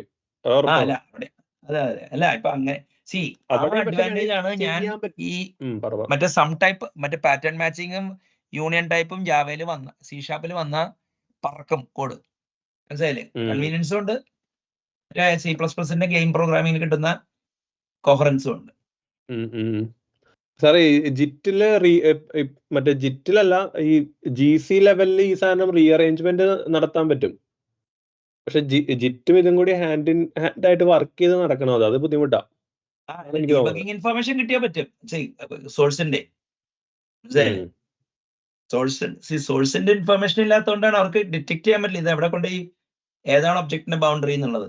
അത് അവിടെ ആയിട്ട് കിടക്കായിരിക്കില്ലേ. C# ഗുണം എന്താന്ന് വെച്ച് കഴിഞ്ഞാൽ അവർക്ക് റൈഫിക്കേഷൻ ഒക്കെ VM ലെവലിലാണ് നടക്കണേ. അപ്പൊ അവരിൽ ഫുൾ ഡാറ്റ ഉണ്ട്, ഈവൻ ക്ലാസ് ഡാറ്റ വരും ഉണ്ട്. ജാവയ്ക്കൊന്നും അതിലില്ല, കാരണം ജാവ അത് ഫ്ലാറ്റൻ ചെയ്യുമല്ലോ മറ്റേ ഈ ഇൻവോക്ക് ഡൈനാമിക് ഇൻവോക്ക് കുറച്ചുള്ള അതിലോട്ട്. പിന്നെ ക്ലാസ് ഇൻഫർമേഷൻ ഉണ്ട്. ക്ലാസ് ഇൻഫർമേഷൻ എന്തായാലും ഉണ്ടല്ലോ. അതിപ്പോ ക്ലാസ് API വന്നപ്പോ അതിന് മുമ്പ് അല്ല അല്ലാതെ ക്ലാസ് ഇൻഫർമേഷൻ ക്ലാസ് മെറ്റാഡാറ്റ ഉണ്ട്. അത് റിഫ്ലക്ഷൻ ലെവല് VM അറിയാൻ പറ്റില്ലല്ലോ. VM ആക്സസ് ഉണ്ടല്ലോ അതില്. അല്ല VM അത് ഉപയോഗിക്കുമോ? അതാണ് ചോദ്യം.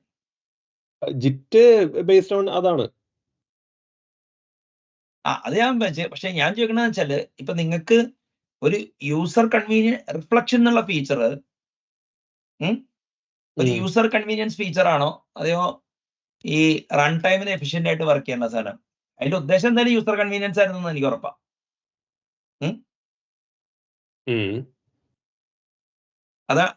അതാണ് ഉപയോഗിക്കുന്നത് VM. അതായത് ഇപ്പൊ നിങ്ങള് ജാവയില് ഞാൻ സത്യമായിട്ട് ഫ്രാങ്ക്ലി സ്പീക്കിംഗ് ഈ മെറ്റാഡാറ്റ എന്നൊക്കെ ഒരു ഞാനൊരു കൺഫ്യൂഷൻ ആവുന്നത്.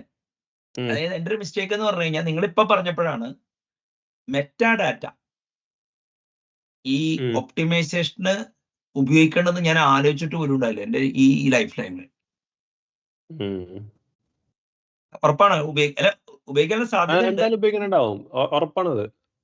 കാരണം അല്ലാതെ പറ്റില്ലല്ലോ സാർ ജിറ്റ് അടിക്കാൻ. അല്ലെങ്കിൽ ഞാൻ എപ്പോഴും ഞാൻ ഈ മറ്റേ ജിറ്റ് ചെയ്തിട്ടുണ്ട്, മറ്റേ ഡൈനാമിക് കമ്പാരിസൺ ചെയ്തിട്ടുള്ള. അപ്പൊ നമ്മൾ ചെറിയ കോഡല്ല കാണുന്നത്, നമ്മൾ ഗ്ലോബൽ വ്യൂ എടുക്കൂല. ഇവിടെ കിട്ടിയ നമ്മുടെ സ്റ്റാക്ക് ബേസ് വെർച്വൽ മെഷീനിന്റെ ആ സ്കീമിനെ x86 ആക്കാൻ നോക്കിയിട്ടുണ്ട്. ഞാൻ ഇപ്പൊ നിങ്ങളോട് സംസാരിച്ച് കഴിഞ്ഞപ്പോഴാണ് അപ്പൊ എന്റെ ഡൈനാമിക് കമ്പൈലറിന്റെ എന്ന് പറഞ്ഞാൽ ഞാൻ എഴുതിയ കമ്പൈലറിന്റെ സാധനം ഇരിക്കണേ. മനസ്സിലായില്ലേ? ജിറ്റിന്റെ പിന്നെ LLVM ജിറ്റ് ബ്ലാക്ക് ബോക്സ് ആയിട്ട് ഉപയോഗിച്ചേക്കണേ.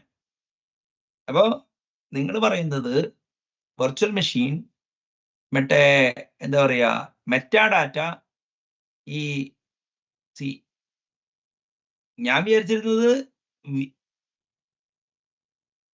VM മെത്തേഡ് ഏരിയ എടുത്തിട്ട് ഫെച്ച് ചെയ്യാന്ന് വിചാരിച്ചിരുന്നത്. പക്ഷെ മെറ്റാഡാറ്റ കൂടി കൺസൾട്ട് ചെയ്ത് എടുക്കണല്ലേ എന്നാണ് എന്റെ അണ്ടർസ്റ്റാൻഡിങ്. പക്ഷെ അവിടെ വേറെ കേസ് വരും. അവിടെ ഇപ്പൊ ഈ സാറ് പറഞ്ഞ JNI and FFI in Java ആ ഒരു ആംഗിൾ കൂടി ചിലപ്പോൾ നമ്മൾ എടുക്കേണ്ടി വരും. കാരണം റെഫറൻസ് പാസ് ചെയ്യുന്ന സ്ഥലത്താണെങ്കിൽ ആ റാപ്പ് ചെയ്തിട്ടുള്ള സാധനം, അതായത് ഹീപ്പിലോട്ടുള്ള പോയിന്റർ തന്നെ പാസ് ചെയ്യാൻ പറ്റുള്ളൂ അവന്. അപ്പൊ അവിടെ വേറെ ഒന്നും ചെയ്യാൻ പറ്റില്ല.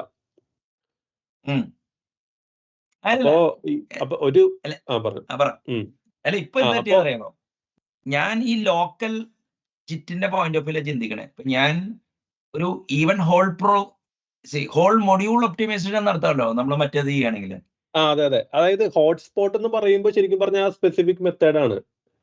അപ്പൊ ഈ പ്രൊഫൈൽ ഗൈഡ് ഒപ്റ്റിമൈസേഷൻസിൽ ഇവര് ഈ 4 ലെയർ ഒക്കെ പറയുന്നത്, 4 ലെവൽ പറയുന്നതില് ഏതെങ്കിലും പോയിന്റിൽ ഗ്ലോബൽ നടക്കുന്നുണ്ടാവും.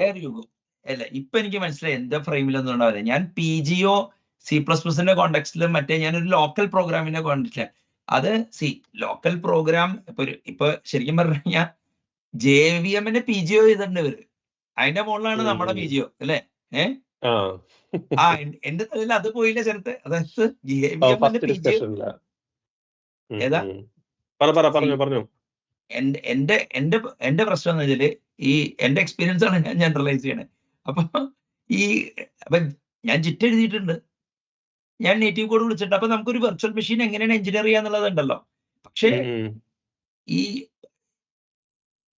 പ്രൊഫൈൽ ഗൈഡഡ് ഒപ്റ്റിമൈസേഷൻ കൂടുതലും എന്താ പറയാന്ന് വെച്ച് കഴിഞ്ഞാല് ഈ ട്രബിൾ ഷൂട്ട് ചെയ്യാനും മറ്റേനൊക്കെയാണ് നമ്മള് പ്രൊഫൈലർ ഉപയോഗിക്കണേ പൊതുവെ. മനസ്സിലായില്ലേ? സ്പീഡും ഒക്കെ പറയുമെങ്കിൽ.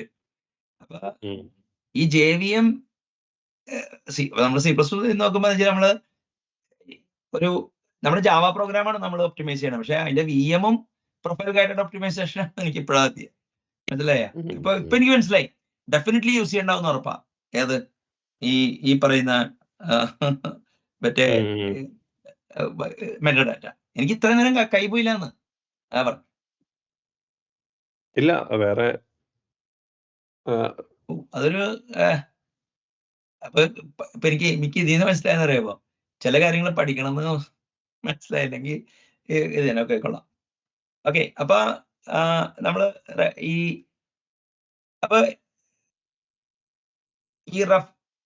ഇപ്പൊ എന്താ പറയാ, വാല്യൂ സെമാൻറ്റിക്സിന് ആർക്കെങ്കിലും ഡൗട്ട് ഉണ്ടോ?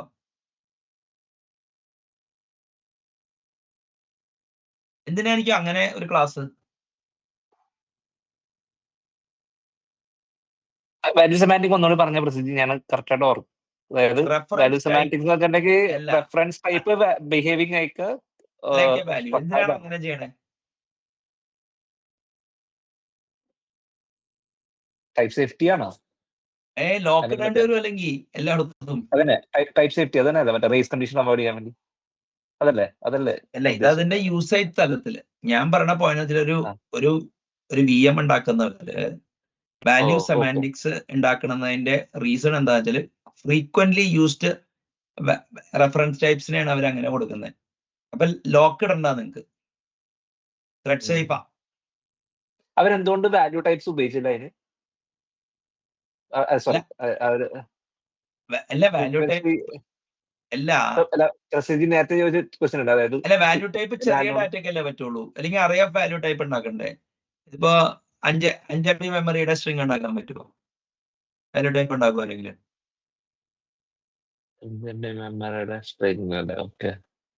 ഈ വാല്യൂ ടൈപ്പ് കെയർഫുൾ ആയില്ലെങ്കിൽ കുഴപ്പമെന്ന് വെച്ചാൽ പാസ് ബൈ വാല്യൂ എന്ന് എന്ത് പറ്റും? വാല്യൂ അതിനെ കോപ്പി ക്രിയേറ്റ് ചെയ്തിട്ടായാലും മെമ്മറി കോപ്പി ചെയ്യണം. പക്ഷെ അവര് കോപ്പി ചെയ്യില്ല, അവര് കോപ്പി ഓൺ റൈറ്റ് ചെയ്യുള്ളൂ, അവര് അലിയാസ് ചെയ്യുള്ളൂ കെയർഫുള്ളി. വാല്യൂ സെമാൻറ്റിക്സ് എന്ന് പറഞ്ഞാൽ ആക്ച്വലി അത് ഹീപ്പ് അലോക്കേറ്റഡ് ഒബ്ജക്റ്റ് ആണ്, പക്ഷെ it behaves like A value. അപ്പൊ കോമൺലി യൂസ് ക്ലാസസ് സ്റ്റാക്കിന്റെ കപ്പാസിറ്റി കുറവായത് കൊണ്ടാണ് വാല്യൂ സെമാൻറ്റിക്സ് വരുന്നതെന്നും അത് അങ്ങനെ പറയാൻ പറ്റില്ല അല്ലെ? കപ്പാസിറ്റിയുടെ പോയിന്റ് അല്ല, അതൊരു കാര്യമാണ്. കാരണം ലാർജ് ഒബ്ജക്റ്റ് സ്റ്റാക്കിൽ ചെയ്യുന്നത് ഇതാണല്ലോ. പക്ഷെ value type can B embedded in A reference type അല്ലെ? റെഫറൻസ് കിട്ടുമല്ലോ അപ്പൊ അവിടെ. പക്ഷെ ഇതാണ് അതിന്റെ കാര്യം. വാല്യൂ സെമാൻറ്റിക്സ് ഭയങ്കര ഇമ്പോർട്ടന്റ് ആണ്. ഇനി ഇപ്പോ നെക്സ്റ്റ് പിന്നെ എന്താ പറയാ, sum type, product type, exponential type. ഇപ്പൊ ഇതിനെക്കുറിച്ച് പഠിക്കുമ്പോൾ ഒരു കാര്യം ചെയ്യേണ്ടത് എന്താണെന്ന് വെച്ച് കഴിഞ്ഞാല്, ഈ ആൾജിബ്രായിക് ഡാറ്റ ടൈപ്പ് എന്ന് പറഞ്ഞ ഒരു സബ്ജക്ട് ഉണ്ട്, ആൾജിബ്രായിക് ഡാറ്റ ടൈപ്പ്. അതിനെ കുറിച്ച് പഠിക്കണം. ഇപ്പൊ ഫിലിപ്പ് വാഡ്ലർ എന്ന് പറഞ്ഞ പുള്ളിയുടെ category theory for working programmers, പിന്നെ പ്രൊപ്പോസിഷൻസ് ആസ് ടൈപ്സ്, ഈ 2 ടോക്ക് കണ്ടാൽ ഈ സം ടൈപ്പും പ്രൊഡക്റ്റ് ടൈപ്പും എക്സ്പോണൻഷ്യൽ ടൈപ്പ് എന്താന്ന് കറക്റ്റ് ആയിട്ട് മനസ്സിലാവും. അപ്പൊ ഒന്നുകൂടി ഞാൻ പറയാം. Philip Wadler category theory for working programmers, പിന്നെ പ്രൊപ്പോസിഷൻസ് ആസ് ടൈപ്സ്. ഈ പ്രൊപ്പോസിഷൻസ് ആസ് ടൈപ്സ് ആണ് ശരിക്കും മറ്റേ ഡാറ്റ കോമ്പോസിഷന് വേണ്ടി ഉപയോഗിക്കുന്നത്. അപ്പോ ഇതിന്റെ ഒരു പ്രശ്നം എന്താ വെച്ചാൽ, C# കഴിഞ്ഞ ദിവസം കേരള മൈക്രോസോഫ്റ്റ് യൂസർ ഗ്രൂപ്പില് ഒരു ഡിബേറ്റ് വന്നു. അപ്പൊ എനിക്കൊരു ഫോർവേഡ് കിട്ടി. അപ്പൊ ഈ സ്വിച്ച് പണ്ട് സ്റ്റേറ്റ്മെന്റ് ആയിരുന്നു, ഇപ്പൊ സ്വിച്ച് എക്സ്പ്രഷനായി. അപ്പോ അത് പാറ്റേൺ മാച്ചിങ് ആണ് അല്ലേ എന്ന് പറഞ്ഞത്. പാറ്റേൺ മാച്ചിങ് കണ്ടിട്ട് ആൾക്കാർക്ക് പാറ്റേൺ മാച്ചിങ് ആണെന്ന് മനസ്സിലായി. കാരണം പാറ്റേൺ മാച്ചിങ് മനസ്സിലാവണമെന്നുണ്ടെങ്കിൽ ആദ്യം വേറൊരു ഫാക്ട് മനസ്സിലാവണം. അതായത് ലാംഡ കാൽക്കുലസിൽ ലൂപ്പില്ല. എന്തുകൊണ്ടായിരിക്കും വൈശാഖേ?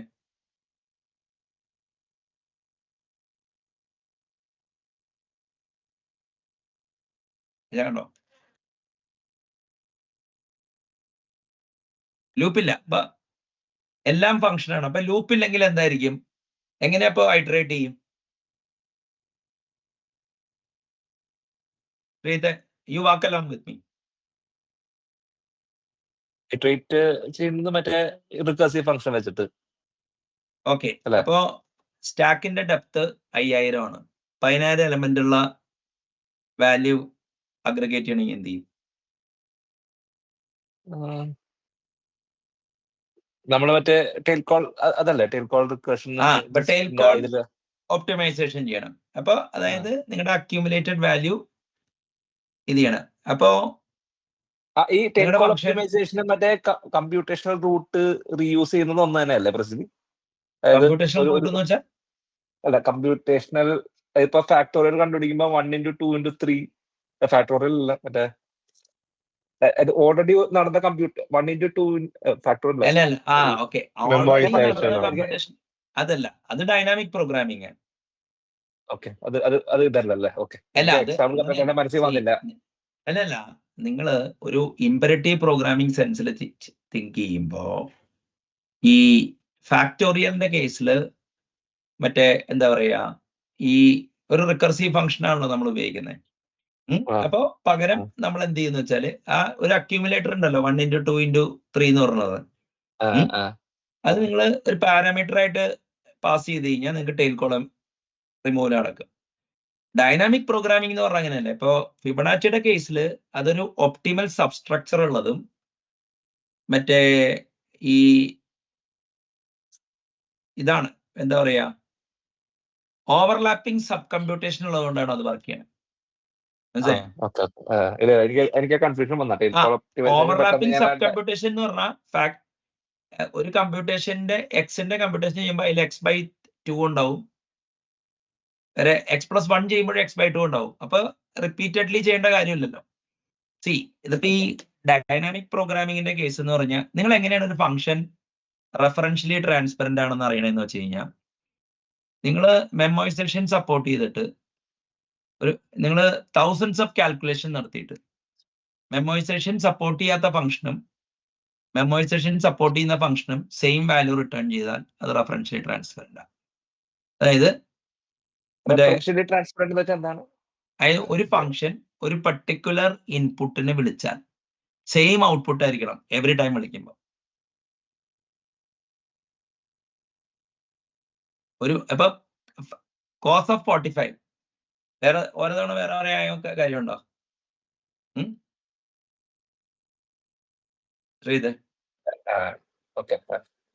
പക്ഷെ നിങ്ങൾ എഴുതിയ ലൈബ്രറിയിൽ നിങ്ങൾക്ക് ഉറപ്പ് പറയാൻ പറ്റുമോ അത് സെയിം ആയിരിക്കുമെന്ന്? സൂക്ഷിച്ചില്ലെങ്കിൽ ഇല്ല, സൈഡ് എഫക്ട്സ് വരാം അല്ലെ. ഗ്ലോബൽ വേരിയബിൾ നിങ്ങൾ അറിയാതെ ട്യൂക്ക് ചെയ്യാം ചിലപ്പോ. ഓക്കെ, അപ്പൊ ഫംഗ്ഷൻ എന്ന് പറഞ്ഞാൽ എന്താണ്? For a given input you should always get the same out അല്ലെ. അതെ. അപ്പോ ഈ ഒരു ഫയൽ ഹാൻഡിൽ കൊടുത്തിട്ട് നെക്സ്റ്റ് ക്യാരക്ടർ വന്നു, അത് ഫംഗ്ഷൻ ആണോ?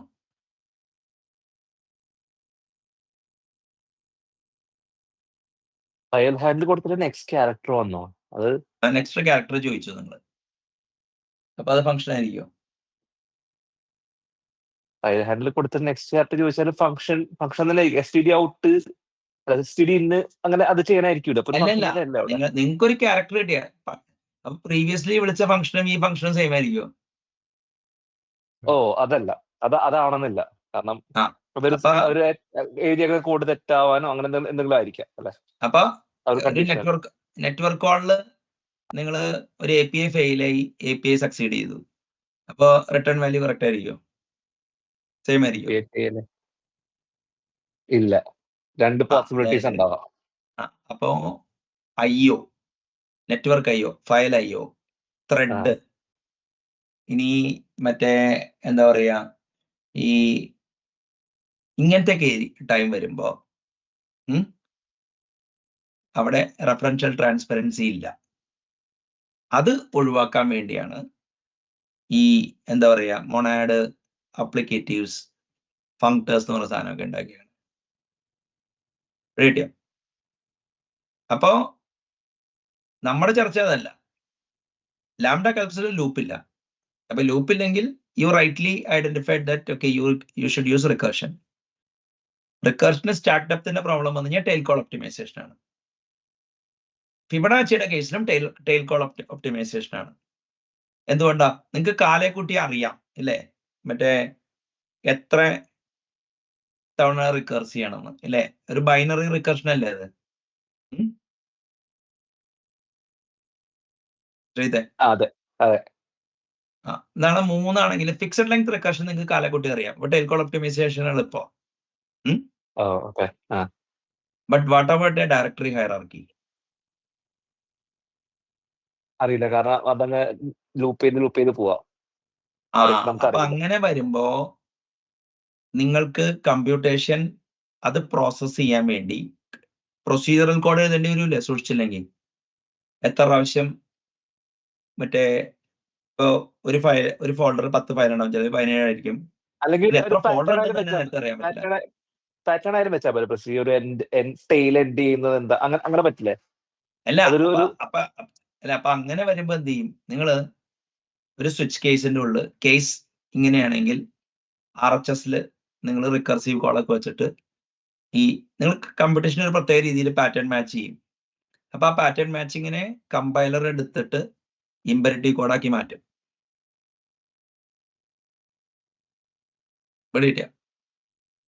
എന്നാലേ നിങ്ങൾക്ക് കോംപ്ലിക്കേറ്റഡ് ഹൈറാർക്കി നാവിഗേറ്റ് ചെയ്യാൻ പറ്റുള്ളൂ.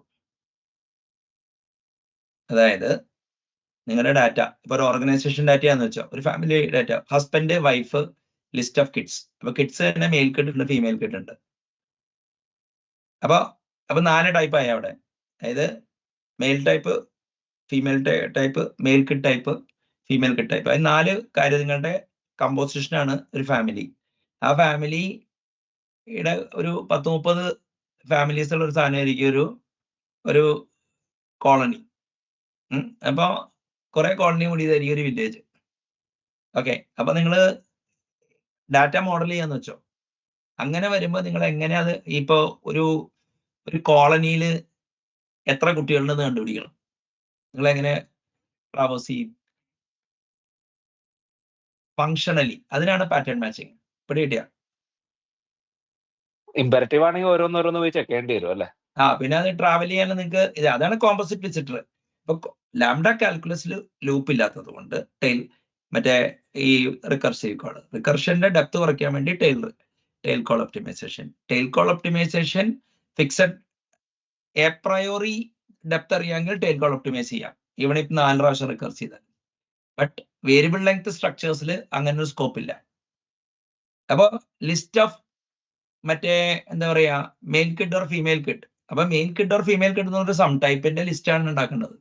And that is part of a record. മനസ്സിലായില്ലേ? അപ്പൊ റെക്കോർഡ് ടൈപ്പിന്റെയും സം ടൈപ്പിന്റെയും ഇത് വെച്ചിട്ടാണ് ഹൈറാർക്കി ഉണ്ടാക്കുന്നത്. അപ്പൊ അത് പാറ്റേൺ മാച്ച് ചെയ്യാൻ പറ്റും. അപ്പൊ കമ്പൈലർ അതിന്റെ ഇമ്പരറ്റീവ് കോഡ് ജനറേറ്റ് ചെയ്യും.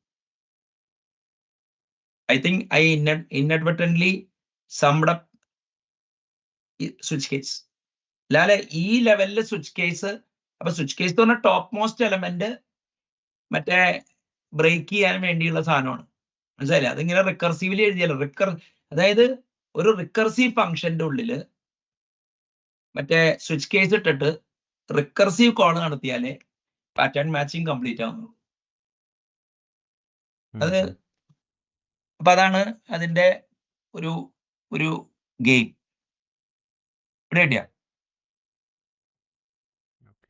അപ്പോൾ സോറി, അല്ല, സ്കാലയില് ടെയിൽ കോൾ ഒപ്റ്റിമൈസേഷൻ എങ്ങനെയാണ് ലൂപ്പിലോട്ട് ലോവർ ചെയ്യണേന്ന് ഒരു കാണിച്ചിട്ട് ഒരു സാധനം കിടപ്പുണ്ട്, അതിന്റെ ബ്ലോഗ് കിടപ്പുണ്ട്. അതൊന്ന് ഇപ്പൊ ഷെയർ ചെയ്യാൻ പറ്റുമോ?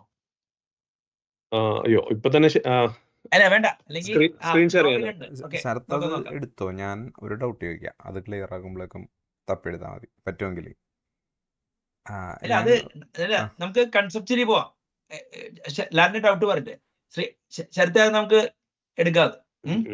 അല്ല ശരത്ത്, ടൈമാണ് പ്രശ്നമെങ്കിൽ അങ്ങനെയല്ല, കുഴപ്പമില്ല. കാരണം നമ്മൾ കോൺക്രീറ്റ് പോയി കഴിഞ്ഞാൽ നമ്മൾ ഇപ്പൊ അറിഞ്ഞോ അറിയാതെ പാറ്റേൺ മാച്ചിങ് എന്താണ് എളുപ്പത്തിൽ ഇപ്പൊ I think Sreejith understood it. അപ്പൊ അപ്പൊ നമുക്ക് ആ അണ്ടർസ്റ്റാൻഡിങ് ഒന്ന് ഇത് ചെയ്യാം. പറ.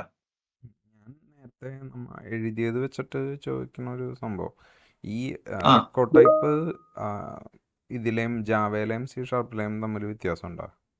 ഉണ്ട്. അതായത് C# record type can be a value type. ജാവയില് വാല്യൂ ടൈപ്പ് ഇല്ലാത്തതുകൊണ്ട് ആ വ്യത്യാസമുണ്ട്. ബാക്കി എല്ലാ കാര്യത്തിലും സെയിമാണ്. ഓക്കെ. അപ്പൊ റെക്കോർഡ് ടൈപ്പ് ശരിക്കും പറഞ്ഞു കഴിഞ്ഞാല് ഫങ്ഷണൽ പാറ്റേൺ മാച്ചിങ്ങിന് വേണ്ടി കൊണ്ടുവന്നതാ ജാവ കമ്മ്യൂണിറ്റി. അതായത് ശരിക്കും ഞാൻ ചരിത്രനോട് ചോദിച്ചിരുന്നു വന്നപ്പോ, ideally speaking record type value type ആവുന്നതാണ് നല്ലത്. അല്ല പോട്ടെ, എന്തിനാണ് അങ്ങനെ ഒരു ടൈപ്പ് ഉണ്ടാക്കിയെന്ന് അറിയാമോ മൈക്രോസോഫ്റ്റ്? പാറ്റേൺ മാച്ച് ചെയ്യാൻ വേണ്ടി മാത്രമല്ല, എന്താ വാല്യൂ ടൈപ്പിൽ പാറ്റേൺ മാച്ച് ചെയ്തൂടെ? മ്യൂട്ടബിൾ. അതായത് വാല്യൂ ടൈപ്പിൽ പാറ്റേൺ മാച്ച് ചെയ്താൽ അറിയാമോ, മൾട്ടി ത്രെഡഡ് പ്രോഗ്രാമിൽ തെറ്റും. ഏത് റഫറൻസ് ടൈപ്പിൽ എന്തായാലും ഷെയർഡ് മ്യൂട്ടബിൾ സ്റ്റേറ്റ് ആണ് വില്ല. അപ്പൊ റഫറൻസ് ടൈപ്പിൽ പാറ്റേൺ മാച്ച് ചെയ്യണത് ആലോചിക്കണ്ട, ലോക്കറ്റ് അല്ലെങ്കിൽ രക്ഷയില്ല. ഇനി വാല്യൂ ടൈപ്പിൽ തന്നെ റഫറൻസ് മാറുമെന്ന്, റഫറൻഡ് അല്ല മാറത്തേ ഉള്ളൂ, അപ്പോഴും റോങ് റിസൾട്ട് വരും ലോക്കറ്റ് ഇല്ലെങ്കിൽ. അപ്പൊ ഞാനിത് ചോദിച്ചതാ, കേമഗിൽ ഒരു ദിവസം ചർച്ച വന്ന് അപ്പൊ ഇതിനെ ഗ്ലോറിഫൈഡ് സ്വിച്ച് കേസ് ആയിട്ട് പറഞ്ഞു. അപ്പൊ അതൊരു ഹോഗ് വാഷ് ആയിട്ട് തോന്നി. അപ്പൊ ഞാൻ പറഞ്ഞു അതല്ല, അത് pattern matching, functional pattern matching ആണ് എന്ന് പറഞ്ഞു. അപ്പൊ ഞാൻ ചോദിച്ചു വാല്യൂ ടൈപ്പ് ആണോ അല്ലെ മാത്രമാണോ ഇത് വർക്ക് ചെയ്യുള്ളൂ എന്ന്. കാരണം റഫറൻസ് ടൈപ്പിനേക്കാളും ബെറ്റർ കാൻഡിഡേറ്റ് വാല്യൂ ടൈപ്പ് ആണ്. അപ്പോ ഞാൻ പിന്നെ റെക്കോർഡ് വന്ന് അറിഞ്ഞില്ല. ഒരു ദിവസം സിൽവർ എന്നോട് ചോദിച്ചു റെക്കോർഡ് ടൈപ്പ് എന്ന് കേട്ടിട്ടുണ്ടോ എന്ന് ചോദിച്ചു. അപ്പൊ ഞാൻ പറഞ്ഞു ഇല്ല, ഞാൻ കേട്ടിട്ടില്ല. അപ്പൊ പുള്ളി പറഞ്ഞു ഇങ്ങനെ ഇമ്മ്യൂട്ടബിൾ ആണ്, ഒരു പ്രാവശ്യം അസൈൻ ചെയ്യാൻ പറ്റുള്ളൂ. അപ്പൊ അത് പാറ്റേൺ മാച്ചിങ്ങിനാന്ന് പറഞ്ഞു. പിന്നെ പുള്ളി ഞാൻ തെറ്റാന്ന് കാണിക്കാൻ നോക്കായിരുന്നു എന്നാണ് എനിക്ക് തോന്നിയത്. ഏത് പാറ്റേൺ മാച്ചിങ്ങിനല്ലാന്ന്. ഞാനും ബിനുവും പുള്ളിയും തമ്മിൽ മാസങ്ങളോട് അടിയാണെന്നാ. അപ്പൊ ശരിക്കും പറഞ്ഞു കഴിഞ്ഞാൽ record Java community value type വന്നിട്ട് അത് ചെയ്യുള്ളൂ എന്ന് ഞാൻ വിചാരിച്ചിരുന്നത്, മനസ്സിലായില്ലേ? പക്ഷെ റെക്കോർഡ് അതിനു മുമ്പ് തന്നെ കൊണ്ടുവന്നു, മനസ്സിലായില്ലേ? അതായത് ജാവ 14 12 എന്തോ കൊണ്ടുവന്നു. അപ്പൊ C# 7 കണ്ടു കൊണ്ടുവന്നു. അപ്പൊ അതാണ് അതിന്റെ ഗെയിം. ഈ റെക്കോർഡ് ടൈപ്പിന്റെ ലേഔട്ടുമല്ല നമ്മൾ ശ്രദ്ധിക്കേണ്ടത്. Record type sum type compose ചെയ്ത് നിങ്ങൾക്ക് മറ്റേ എന്താ പറയാ, മറ്റേ ഇപ്പൊ നമ്മള് ഇപ്പൊ ഇതൊക്കെ അല്ലേ ഡോമിന്റെ ഒക്കെ നോഡൊക്കെ ഉണ്ടാക്കൂലേ, node parent child part whole hierarchy നിങ്ങൾക്ക് ഡാറ്റ ലെവലിൽ ക്രിയേറ്റ് ചെയ്യാം. അല്ലെങ്കിൽ കുറച്ചുകൂടി ഇത് പറയുകയാണെങ്കിൽ ഡാറ്റയമോ നമുക്ക് ഇൻഡക്ട് ചെയ്യാം, ജനറലൈസ് ചെയ്യാം, അല്ലെങ്കിൽ കമ്പോസ് ചെയ്യാം. ഇതാണ് അതിന്റെ ഡീറ്റെയിൽ അല്ലേ. അതായത് ഈ മറ്റേ ഒബ്ജക്റ്റിന്റെ അല്ലെ ക്ലാസിന്റെ ഹൈറാർക്കി ക്രിയേറ്റ് ചെയ്യുന്നതിന് പകരം നിങ്ങൾ ഡാറ്റ ടൈപ്പിന്റെ ഹൈറാർക്കി ക്രിയേറ്റ് ചെയ്യണം. അപ്പൊ ക്ലാസ്സിൽ ഒബ്ജക്റ്റ് സ്റ്റോർ ചെയ്യണ മാതിരി ടൈപ്പിൽ ഇവിടെ ഡാറ്റ സ്റ്റോർ ചെയ്യുക. അപ്പൊ ഡാറ്റ കോമ്പോസിഷൻ നടക്കും. അപ്പൊ അതിനെ വിളിക്കുന്നത് സ്ട്രക്ചറൽ ഇൻഡക്ഷൻ എന്നാണ്, ഘടനാപരമായിട്ട് ഇൻഡക്ഷൻ. മറ്റേതിനെ വിളിക്കുന്നത് ഫങ്ഷണൽ ഇൻഡക്ഷനോ അല്ലെങ്കിൽ പ്രൊസീജറൽ ഇൻഡക്ഷൻ എന്നാണ്. ഏത് മറ്റേ ഫങ്ഷൻസിനെ ജനറിക്സിന്റെ ഒരു മോഡലാണോ അത്? അല്ലല്ലേ, അല്ല, ജനറിക്സും കൂടി അതിന്റെ കൂടെ വരും. പക്ഷേ ജനറിക്സ് ഇല്ലെങ്കിലും ആൾജിബ്രായിക് ഡാറ്റ ടൈപ്പ് ഉണ്ട്. അതായത് ലോജിക്കില് A and B and C ചെയ്യുന്നതിനെ കൺജങ്ക്റ്റീവ് നോർമൽ ഫോം എന്ന് പറയും. A or B നെ ഡിസ്ജങ്ക്റ്റീവ് നോർമൽ ഫോം എന്ന് പറയും. അപ്പോ കൺജങ്ക്റ്റീവ് നോർമൽ ഫോം ആണ് റെക്കോർഡ്, ഡിസ്ജങ്ക്റ്റീവ് നോർമൽ ഫോം ആണ് സം ടൈപ്പ് അല്ലെങ്കിൽ യൂണിയൻ ടൈപ്പ്. അപ്പോ സം ടൈപ്പിൽ cardinality of A into cardinality of B up to cardinality of N ആണെങ്കിൽ പോസിബിൾ വാല്യൂസ്, പ്രൊഡക്റ്റ് ടൈപ്പില് സം ടൈപ്പില് cardinality of A plus cardinality of B plus cardinality of cardinality of N ആണ്. അപ്പൊ ഇതിന്റെ beauty ഇരിക്കുന്ന എവിടെയാന്ന് വെച്ചാല്, ഇപ്പൊ കിഡ്സ് എന്നുള്ള സാധനം male kid or female kid എന്ന് പറഞ്ഞിട്ട് രണ്ട് സബ് ടൈപ്പ് ഉണ്ടാക്കിയിട്ട് സബ് റെക്കോർഡ്സ് ഉണ്ടാക്കിയിട്ട് അതിന്റെ ഓറ് കൊടുക്കാം നമുക്ക്. അപ്പൊ ആൺകുട്ടിയാണെങ്കിൽ അത് വരും, പെൺകുട്ടിയാണെങ്കിൽ അത് വരും. മനസ്സിലായില്ല? നിങ്ങൾക്ക് സ്റ്റോർ ചെയ്യാം ടൈപ്പ് ചെയ്തിട്ട്. അപ്പൊ ഹാസ്കലിൽ ഇതിനെ ഡാറ്റ എന്നാണ് വിളിക്കണം. അപ്പൊ സം ടൈപ്പും പ്രൊഡക്റ്റ് ടൈപ്പും പാറ്റേൺ മാച്ചിങ്ങും പാറ്റേൺ മാച്ചിങ്ങിന്റെ ഒറിജിനൽ പ്രശ്നം ലാംഡ കാൽക്കുലസിൽ ആർബിട്രറി ലെങ്ത് റിക്കർഷൻ അല്ലെങ്കിൽ ആർബിട്രറി ഡെപ്ത് റിക്കർഷൻ സ്പെസിഫൈ ചെയ്യാനുള്ള ലിമിറ്റിൽ നിന്ന് വന്നതാണ്. അപ്പൊ ഞാൻ അതിനെ ഈ കറിയിങ് ആയിട്ട് ഒരു സാമ്യം മാതിരി ഇങ്ങനെ കാണിച്ചിട്ടാണ് എക്സ്പോണൻഷ്യൽ ടൈപ്പ് എന്ന് വിളിക്കുന്നത്. അപ്പൊ ഈ വൺ ഓഫും റെക്കോർഡ് ടൈപ്പ് അറിയാതെ ഡോട്ട് നെറ്റിൽ സ്വിച്ച് കേസ് ഉപയോഗിച്ച് കഴിഞ്ഞാൽ you are underutilizing switch expression.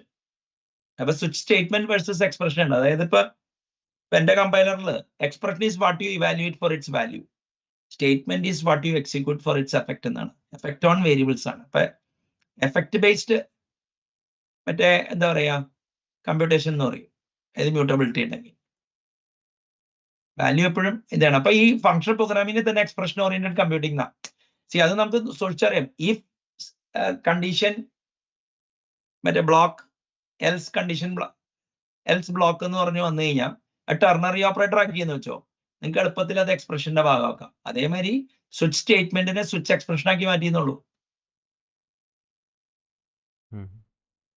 അപ്പോ ഇതാണ് അതിന്റെ കാര്യം. ഇനിയിപ്പോ വാല്യൂ ടൈപ്പും native reference type versus value type നമ്മൾ ഡിസ്കസ് ചെയ്ത് കഴിഞ്ഞു. ഇനിയിപ്പോ വാല്യൂ ടൈപ്പും നേറ്റീവ് കോൾസും. ഈ ഏരിയയിൽ ആർക്കെങ്കിലും ഡൗട്ട് ഉണ്ടോ?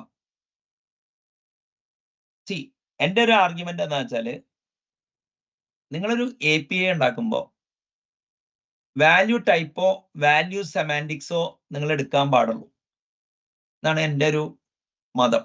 ആർക്കെങ്കിലും എതിരഭിപ്രായം ഉണ്ടോ? അതായത് നിങ്ങളൊരു API ഉണ്ടാക്കാണ്, കോൾ ലെവൽ API ഉണ്ടാക്കുമ്പോൾ വാല്യൂ ടൈപ്പ് അല്ലെങ്കിൽ വാല്യൂ സെമാൻറ്റിക്സ് ഉള്ള ഒബ്ജക്ട്സ് ഉണ്ടാക്കാവൂ.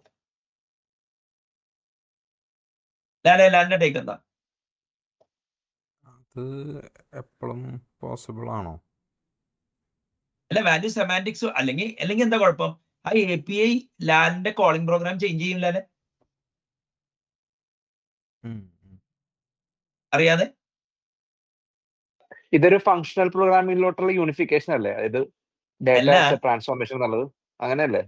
അല്ല, അങ്ങനെയൊന്നുമില്ല. പണ്ട് ഇപ്പൊ ഞാൻ പറയട്ടെ, ഇപ്പൊ ചിലപ്പോൾ ഒറിജിനലി വന്നതിനായിരിക്കും. നിങ്ങളൊരു യൂസർ മോഡ് പ്രോഗ്രാം ഡിവൈസ് ഡ്രൈവറിലോട്ട് ഡാറ്റ പാസ് ചെയ്യാന്ന് വെച്ചോ.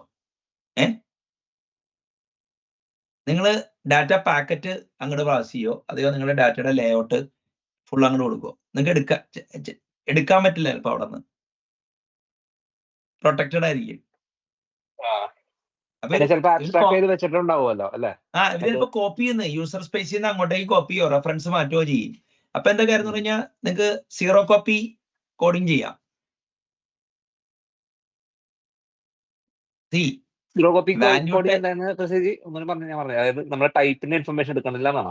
അങ്ങനെയല്ല. ഇപ്പൊ നിങ്ങളിപ്പോ ഒരു യൂസർ മോഡ് ബഫറിൽ നിന്ന്, നിങ്ങളുടെ പ്രോഗ്രാമിൽ നിന്നുള്ള ബഫറിൽ നിന്ന് കേർണൽ മോഡിലോട്ട് നിങ്ങൾ ബഫർ ട്രാൻസ്ഫർ ചെയ്യോ, അതെയോ ഈ ഓപ്പറേറ്റിംഗ് സിസ്റ്റത്തിൽ ഇപ്പൊ ഫെസിലിറ്റി ഉണ്ട്. നിങ്ങൾക്ക് ചില പേജസ് കേർണൽ മോഡിനും ചില പേജസ് ഇങ്ങോട്ടൊക്കെ തുറന്നു വരാൻ പറ്റും. അപ്പൊ കോപ്പി ചെയ്യണ്ട. നിങ്ങൾ സോക്കറ്റ് ബഫറിന് കൊടുക്കുന്ന അതേ ബഫർ തന്നെ ഡിവൈസ് ഡ്രൈവറിൽ ചെല്ലും. ഡിവൈസ് ഡ്രൈവർ അല്ല, മറ്റേ ഹാർഡ്വെയറിൽ ചെല്ലും. അപ്പൊ കോപ്പി ചെയ്യണ്ടല്ലോ. ഇപ്പൊ നിങ്ങൾ സെൻഡ് എന്ന് പറഞ്ഞാൽ ഷെയർ ചെയ്യും, പക്ഷെ എക്സിക്യൂഷനുള്ള കേപ്പബിലിറ്റി ഉണ്ടാവൂല. ഡാറ്റ അവിടെ കിടക്കും അല്ലേ? അതാണ് അതിന്റെ. അപ്പൊ ഡാറ്റ നമുക്ക് ഇത് ചെയ്യണ്ടല്ലോ. അപ്പൊ നമ്മളെപ്പോഴും പണ്ട് മറ്റേ ഡിവൈസ് ഡ്രൈവറിന് വേറെ മെമ്മറി, അങ്ങനെ മെമ്മറി മാനേജ്മെന്റ് അങ്ങനെ ഷെയർ ഒന്നും ചെയ്യില്ലായിരുന്നു. ഇപ്പൊ അതിനുവേണ്ടി OS സപ്പോർട്ട് ഉണ്ടെന്നാണ് എന്റെ അറിവ്. അതെന്താ എഫിഷ്യന്റ് അല്ലാത്തതുകൊണ്ട് എന്തുകൊണ്ട് അങ്ങനെ ചെയ്തത്? എഫിഷ്യന്റ് ആണല്ലോ, ഇപ്പൊ ഫാസ്റ്റ് അല്ലേ? അല്ല, ഇപ്പത്തെ ഫാസ്റ്റ് ആണ്, പക്ഷെ പണ്ട് അത് ചെയ്യാതിരുന്ന എന്തുകൊണ്ടാ? പണ്ട് പ്രൊട്ടക്ഷൻ അത്ര ഇപ്പൊ OS ഓടി വരുമ്പോഴാണല്ലോ ഒപ്റ്റിമൈസ് ചെയ്യാൻ പറ്റുന്ന ഓരോ റിലീസ് കഴിയുമ്പോൾ അവർ ചെയ്യുന്നത്. പിന്നെ വേറെ ആരെങ്കിലൊക്കെ PhD ടെസ്റ്റ് ആയിരിക്കും ഇങ്ങനെ ചെയ്തുകൂടെ എന്നുള്ളതൊക്കെ.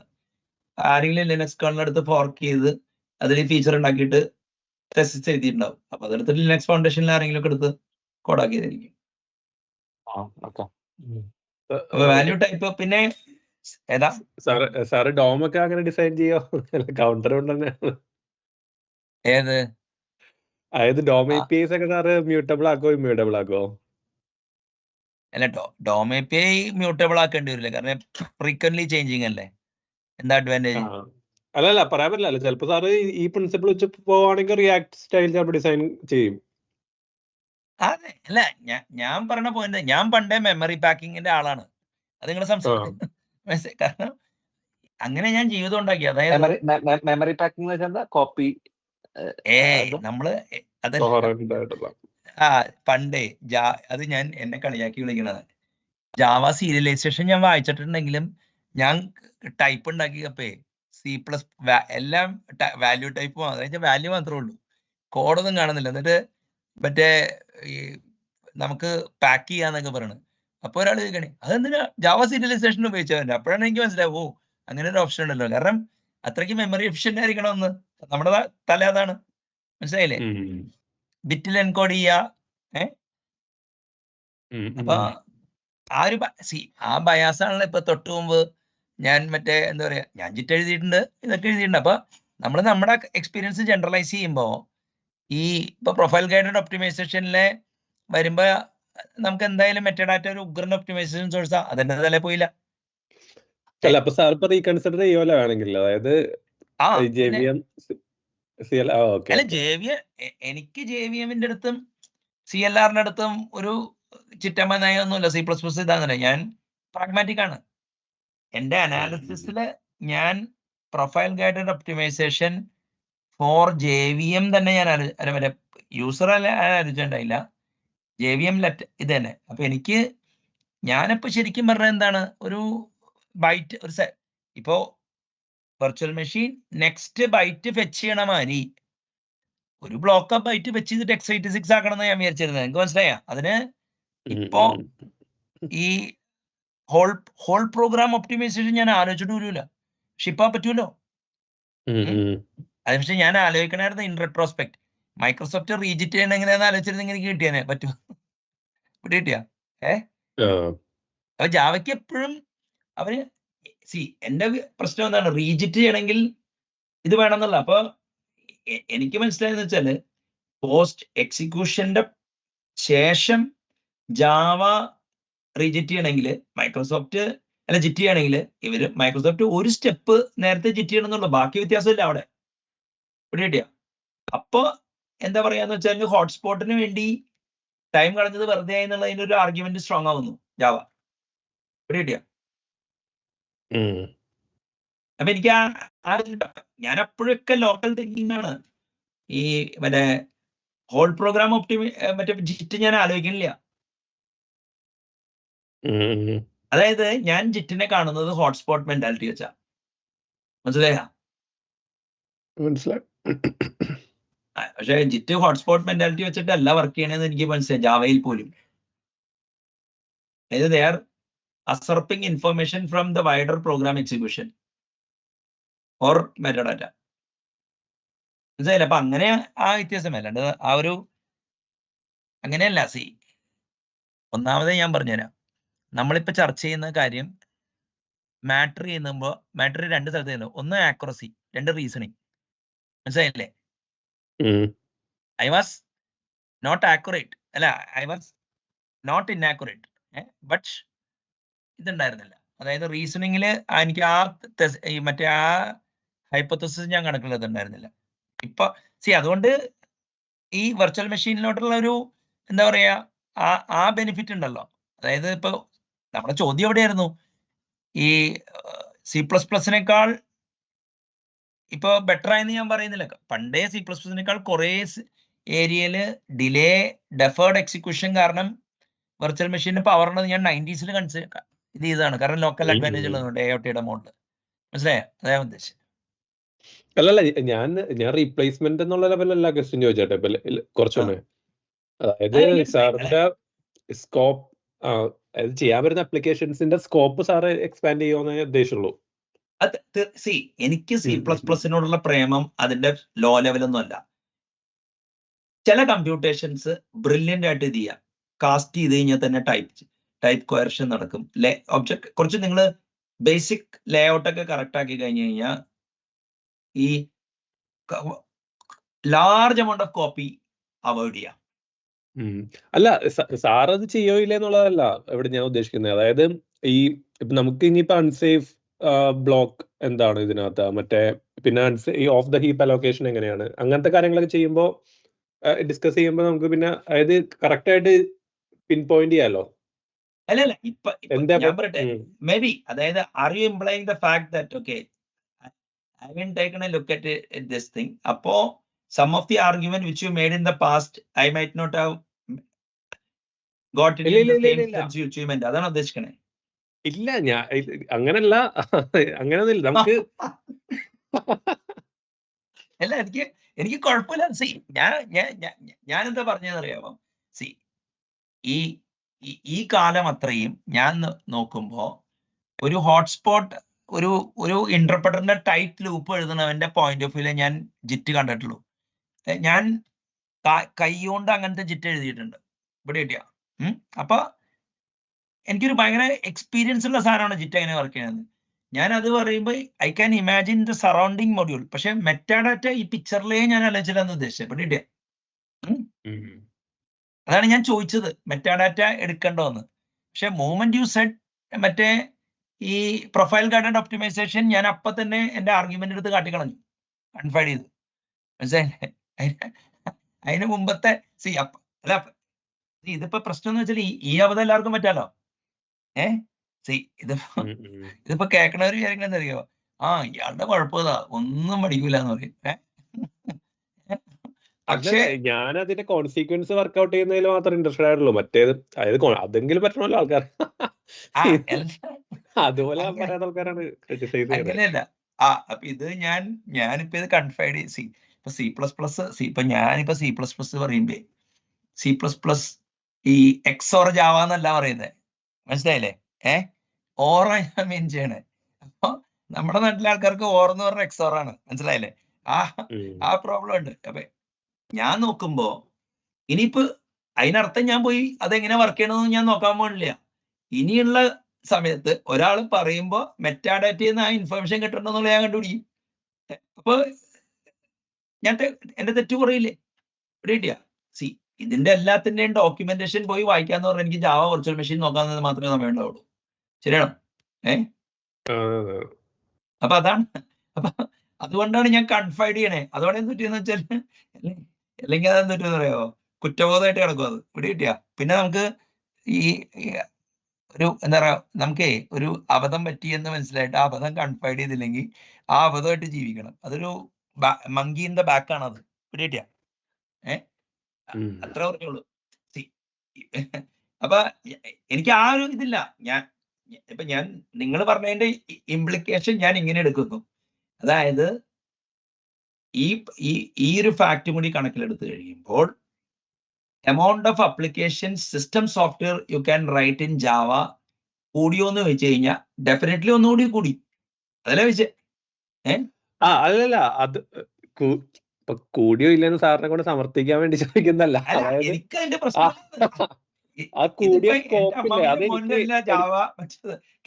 എനിക്ക് എടുക്കാൻ വേണ്ടിയാണത്. എനിക്ക് എല്ലാ ഇതിന്റെ പേരിൽ ഇപ്പൊ നമ്മൾ നാളെ റൂങ്ങാണ് ഇതിയല്ല. ഞാനിത് പറയുന്നത് എന്തുകൊണ്ടാന്ന് വെച്ച് കഴിഞ്ഞാല് I want everybody to do the same when they encounter similar things. മനസ്സിലായ? ഇനിയിപ്പൊ ഞാനിപ്പോ ഇവിടെ എന്താ ഇംപ്ലൈ ചെയ്തെന്നുള്ളത് മനസ്സിലാക്കാൻ പറ്റിയ ആൾക്കാരുണ്ടോ എന്ന് എനിക്ക് ഡൗട്ട് ഉണ്ട്. അപ്പൊ ഞാൻ പറയട്ടെ, ഞാൻ ഇങ്ങനെ ഇരിക്കുകയായിരുന്നു. അപ്പൊ ഞാൻ ഈ ഹോട്ട്സ്പോട്ടും മറ്റേതിനെ കുറിച്ചൊക്കെ ചിന്തിച്ചപ്പോ നിങ്ങളുടെ ഇംപ്ലിക്കേഷനിൽ മെറ്റാഡാറ്റ ഉപയോഗിക്കുന്ന കാര്യം വന്ന്. അപ്പോ ഐ വാസ് ബിറ്റ് കൺഫ്യൂസ്ഡ്. മനസ്സിലായില്ലേ? അങ്ങനെയാണ് ഞാൻ അങ്ങനെ ഒരു ചോദിച്ചത്. അങ്ങനെ ചോദിച്ചെന്ന് പറഞ്ഞപ്പോ മെറ്റാഡാറ്റ നിങ്ങൾ PGO പറഞ്ഞപ്പോ എനിക്ക് അപ്പൊ കത്തി, ഇടോ അപ്പൊ അതുണ്ടല്ലോ. അപ്പൊ ഞാൻ ഇത്രയും കാലം അത് ഇതാണ്. അപ്പൊ അത് പറഞ്ഞാലല്ലേ എന്താ പറയാ ആ ബോധം അങ്ങോട്ട് പോവുള്ളൂ. അല്ലെങ്കിൽ അതവിടെ കിടക്കൂലേ?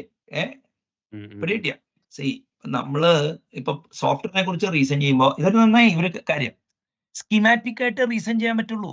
മനസ്സിലായില്ലേ? നമുക്ക് അല്ലെങ്കിൽ നമ്മൾ പോയി നോക്കണം. നോക്കുന്നതിന് അതിലും കൂടുതൽ റിസ്ക് ഉണ്ട്. എന്തുകൊണ്ടാണെന്നറിയാമോ? അവിടുത്തെ ബഗ് വരെ നമ്മൾ ഫീച്ചറാന്ന് വിചാരിക്കൂലേ? നമ്മളിപ്പോ ഇതിനെ കുറിച്ച് പഠിക്കണത് എന്തിനാ? ഐതർ ഇതിനെ കുറിച്ച് റീസൺ ചെയ്യാൻ അല്ലെങ്കിൽ ഇതേമാതിരിയുള്ള സാധനം എഴുതണം.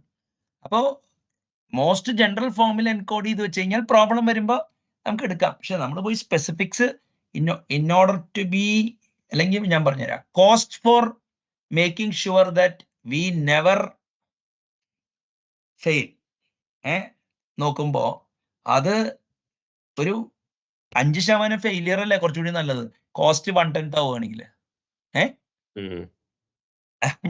ഞാൻ ആ രീതിയിൽ റെക്കോർഡ് ചെയ്യണേ, അതുകൊണ്ട് എനിക്ക് കുഴപ്പമില്ല. അതിപ്പോ ഞാൻ പറയട്ടെ, ഈ മറ്റേ ചില കാര്യങ്ങൾ വരുമ്പോ തൊട്ടടുത്ത സാധനം കാണൂല, നമ്മുടെ ഫ്രെയിമിൽ ഉണ്ടാവില്ല. കാരണം ആസ് എൻ അറിവുണ്ടാവും. നമ്മളിപ്പോ over the air when Lal or you or for that Sreeth അല്ലെങ്കിൽ ഞാൻ ഇങ്ങോട്ട് പറയുമ്പോൾ നമുക്കൊരു ഫൈനൈറ്റ് എമൗണ്ട് ഓഫ് ടൈം ഉള്ളൂ. അപ്പൊ നമ്മുടെ മോസ്റ്റ് റീസെന്റ് ഫ്രെയിമിലുള്ള സാധനത്തിന്റെ ഇതിലിരുന്നുകൊണ്ട് നമ്മൾ ഡിസിഷൻ എടുക്കണേ എന്താന്നുള്ളത് പിടികിട്ടിയ. അല്ല, stack frame to register machine translation ഇവിടെ സാറിന് മാത്രമേ ഇമാജിൻ ചെയ്യാൻ പോലും പറ്റുള്ളൂ ശരിക്കും. അല്ല, അജിറ്റ് ചെയ്തുകൊണ്ട് ഞാൻ ഉദ്ദേശിച്ചത് അങ്ങനല്ല. ഒരു എനിക്ക് മനസ്സിലായി. ഓ, നിങ്ങൾ എന്നെ എംബാരസ്മെന്റ് ഒന്നും ആക്കിയിട്ടില്ലാന്ന് മനസ്സിലായി. എനിക്ക് ഞാൻ അതല്ല പറഞ്ഞത്, ഈ എനിക്ക് സ്കോപ്പ് ചെയ്യാൻ പറ്റുമല്ലോ, അതാണ് ഞാൻ ഉദ്ദേശിക്കുന്നത്. എത്ര ഉള്ളൂ. അല്ല എനിക്ക് ഇപ്പൊ ശ്രീജിത്താണ് ഇതെല്ലാം തുടങ്ങി വെച്ചേ എന്നാണ്. അതായത് ശ്രീജിത്തിന്റെ ശത്രുക്കള് ശ്രീജിത്തിനെ ഉപദ്രവിക്കണത് എന്താ പറയട്ടെ, ഇതൊക്കെ ഇതൊന്നും ഇതാന്ന് പറഞ്ഞു. അപ്പൊ നമ്മളിങ്ങനെ പോയി വന്നു കഴിഞ്ഞപ്പോ discussion became better. We discussed a lot. ഇപ്പൊ ഞാൻ പറയട്ടെ, ഇവിടെ നമ്മൾ നടന്ന ഡിസ്കഷൻ ഇതിന്റെ കോൺസിക്വന്റ് എടുത്ത് നോക്കി കഴിഞ്ഞാൽ അതിലും കൂടുതലുണ്ട്. മനസ്സിലായില്ലേ? അപ്പൊ നമുക്ക് ഇപ്പോ ഒരു കാര്യം എന്ന് പറഞ്ഞു കഴിഞ്ഞാല് എന്താ പറയാ, ഓരോ ഡിസ്കഷൻ കഴിയുമ്പോ നമ്മുടെ ഫ്രെയിമില് ഇപ്പൊ ഫ്രെയിം എന്ന് പറഞ്ഞാല് ഒറ്റ ഫ്രെയിം അല്ലല്ലോ. ഇപ്പൊ VM ഡിസ്കസ് ചെയ്യുമ്പോൾ ഒരു ഫ്രെയിം ആയിരിക്കും, പ്രോഗ്രാമിംഗ് ലാംഗ്വേജ് മെറ്റാലിംഗ്വിസ്റ്റിക്സ് ചെയ്യുമ്പോൾ വേറെ ഫ്രെയിം ആയിരിക്കും. എനിക്ക് വേണമെങ്കിൽ ഒരു ഫ്രെയിം സെറ്റ് ഉണ്ട് എല്ലാവരുടെ ഉള്ളിൽ. അപ്പൊ ആ ഫ്രെയിം ഇപ്പൊ ഒരു ഫ്രെയിം സെറ്റ് ബെറ്റർ ആയി കഴിഞ്ഞാൽ നമുക്ക് എല്ലായിടത്തേക്കും പ്രൊപ്പഗേറ്റ് ചെയ്യാം. കിട്ടിയ ഇപ്പൊ ഞാൻ തന്നെ പറയാം, ഇപ്പൊ ഈ വാല്യൂ ടൈപ്പ് ഞാൻ ഉപയോഗിച്ചിട്ടുണ്ട്, API എന്നും വിളിച്ചിട്ടുണ്ട്, എല്ലാം ഉണ്ട്. പക്ഷെ വാല്യൂ ടൈപ്പ് മൈക്രോസോഫ്റ്റ് ഡിസൈൻ ചെയ്യാനുള്ള ചാൻസ് വിൻഡോസ് API മുന്നിൽ കണ്ടോണ്ടാന്നുള്ളത് നമ്മുടെ കഴിഞ്ഞ ചർച്ചയിൽ നിന്ന് എനിക്ക് കിട്ടിയ. എന്തുകൊണ്ട് ജാവയ്ക്ക് ഇപ്പൊ ഫസ്റ്റ് ഇപ്പൊ ഈ value semantics versus value type versus reference type മറ്റേ ജാവ അനേകം മുമ്പുണ്ട്. എന്തുകൊണ്ട് ഇപ്പൊ എന്താ കാര്യം, ഇപ്പൊ C++ explicit value type support ചെയ്തില്ല. കാരണം മെമ്മറി മാനേജ്മെന്റ് അങ്ങനത്തെ അവർ ഏറ്റവും കോമ്പാക്റ്റ് എൻകോഡ് ചെയ്യാൻ. C# വന്നു. C# അങ്ങനെ ചെയ്യണമെന്നുണ്ടെങ്കിൽ രണ്ട് പോസിബിലിറ്റി ഉള്ളത്. ഒന്നെന്താണ്, വാല്യൂ ടൈപ്പ് ഇല്ലാത്തതുകൊണ്ട് കൊഹറൻസിന്റെ ഇഷ്യൂസ് മൈക്രോസോഫ്റ്റ് ഡിറ്റക്ട് ചെയ്തിട്ടുണ്ടാവും. പക്ഷെ മൈക്രോസോഫ്റ്റിനെ ഞാൻ അതാണ് വിചാരിച്ചിരുന്നത്. പക്ഷെ മൈക്രോസോഫ്റ്റിന് മെയിൻ ആയിട്ട് ബോധർ ചെയ്തിരുന്നത് യൂണിയനും സ്ട്രക്റ്റും ഒക്കെ വിൻഡോസ് APIയിലേക്ക് അവർക്ക് ഇങ്ങനെ ഷിഫ്റ്റ് ചെയ്തില്ലെങ്കിൽ അവർക്ക് പ്ലാറ്റ്ഫോം തന്നെ ബൂട്ട്സ്ട്രാപ്പ് ചെയ്യാൻ പറ്റില്ല. മനസ്സിലായില്ലേ? അപ്പൊ ഇപ്പൊ ആൻഡ്രേ സെൽബർഗിനോട് പോയി നാർക്കോ നടത്തി കഴിഞ്ഞാൽ മിക്കവാറും വിൻഡോസ് API പിന്നെ എവിടെന്നോ വിളിക്കൂടാന്ന്. ഈ അൺസേഫ് നോക്ക്, അതായിട്ട് നല്ല ബന്ധമുണ്ട്. കാരണം എന്താണ്, പോയിന്റർ അരിത്തമാറ്റിക് ഒക്കെ നിങ്ങൾക്ക് നടത്തി, അല്ലെങ്കിൽ നിങ്ങൾ വീണ്ടും മാനേജർ സ്ഥലത്തേക്ക് പോകണ്ടേ. അപ്പൊ അൺസേഫ് നമുക്ക് മനസ്സിലാക്കാം. കോമൺ ഡ്രോപ്പ് എന്തുകൊണ്ട്, common drop requires A different beast. ഒരു ജാവയുടെ മറ്റേ JNI-മാരുള്ള ഒരു സാധനം വേണം, അതൊരു ടൂളിംഗ് വെച്ചിട്ട് അവർ ബെറ്റർ ആക്കി. അപ്പൊ അതാണ് 3 ഇന്ററോപ്പറബിലിറ്റി. അപ്പോ ഇതേമാതിരി നമ്മളിപ്പോ ഓരോ പ്രൊഫൈൽ ഗൈഡഡ് ഒപ്റ്റിമൈസേഷൻ ഞാനിപ്പോ പ്രൊഫൈൽ ഇപ്പൊ ഞാൻ എഴുതിയ C++ പ്രോഗ്രാമിന് PGO ചെയ്തിട്ടുണ്ട്. പക്ഷേ ഈ PGO മറ്റേ ജാവ വെർച്വൽ മെഷീനിൽ ചെയ്യുന്നത് നമുക്ക് മനസ്സിലാക്കാം. പക്ഷെ അതിൻ്റെ ഉള്ളിലത്തെ ഓരോ സാധനത്തിന് ചെയ്യുന്നതും അത് ജിറ്റിനെ ബാധിക്കും എന്നുള്ളത് ഇന്നാ വഴി കിട്ടിയ. മനസ്സിലായോ? ഞാൻ വന്നത് ജിറ്റിൽ നിന്നാണെന്ന്. അപ്പൊ ആ ഒരു പ്രൊഫൈൽ ഗൈഡഡ് ഒപ്റ്റിമൈസേഷൻ അല്ല. അപ്പൊ ഞാൻ പറഞ്ഞാല് ഇങ്ങനെ അതാണ് എൻ്റെ ഉള്ളിൽ നോ കോംസ് ഇൻറ്റൻഡ്. മനസ്സിലായില്ലേ? ഇനിയിപ്പ എനിക്ക് തിരിച്ചു പറയാനേ ഉള്ളൂ. അതായത് ഇപ്പൊ ഒരു എന്തെങ്കിലും ഉണ്ടെങ്കിൽ ഇതേമാതിരി ഉണ്ടെങ്കിൽ പറഞ്ഞു വെച്ചാൽ നമുക്ക് അപ്പൊ ഡിസ്കസ് ചെയ്യാം. അപ്പൊ എന്തെന്ന് വെച്ചാൽ വിൽ ബി ക്ലിയർ ഫോർ ഇപ്പൊ ഇപ്പൊ PGO ചോദിച്ചത് ഐ ലൈക്ക് ഇറ്റ്, അല്ലെങ്കിൽ പിന്നെ അത് അവിടെ കിടക്കും. മനസ്സിലായില്ലേ?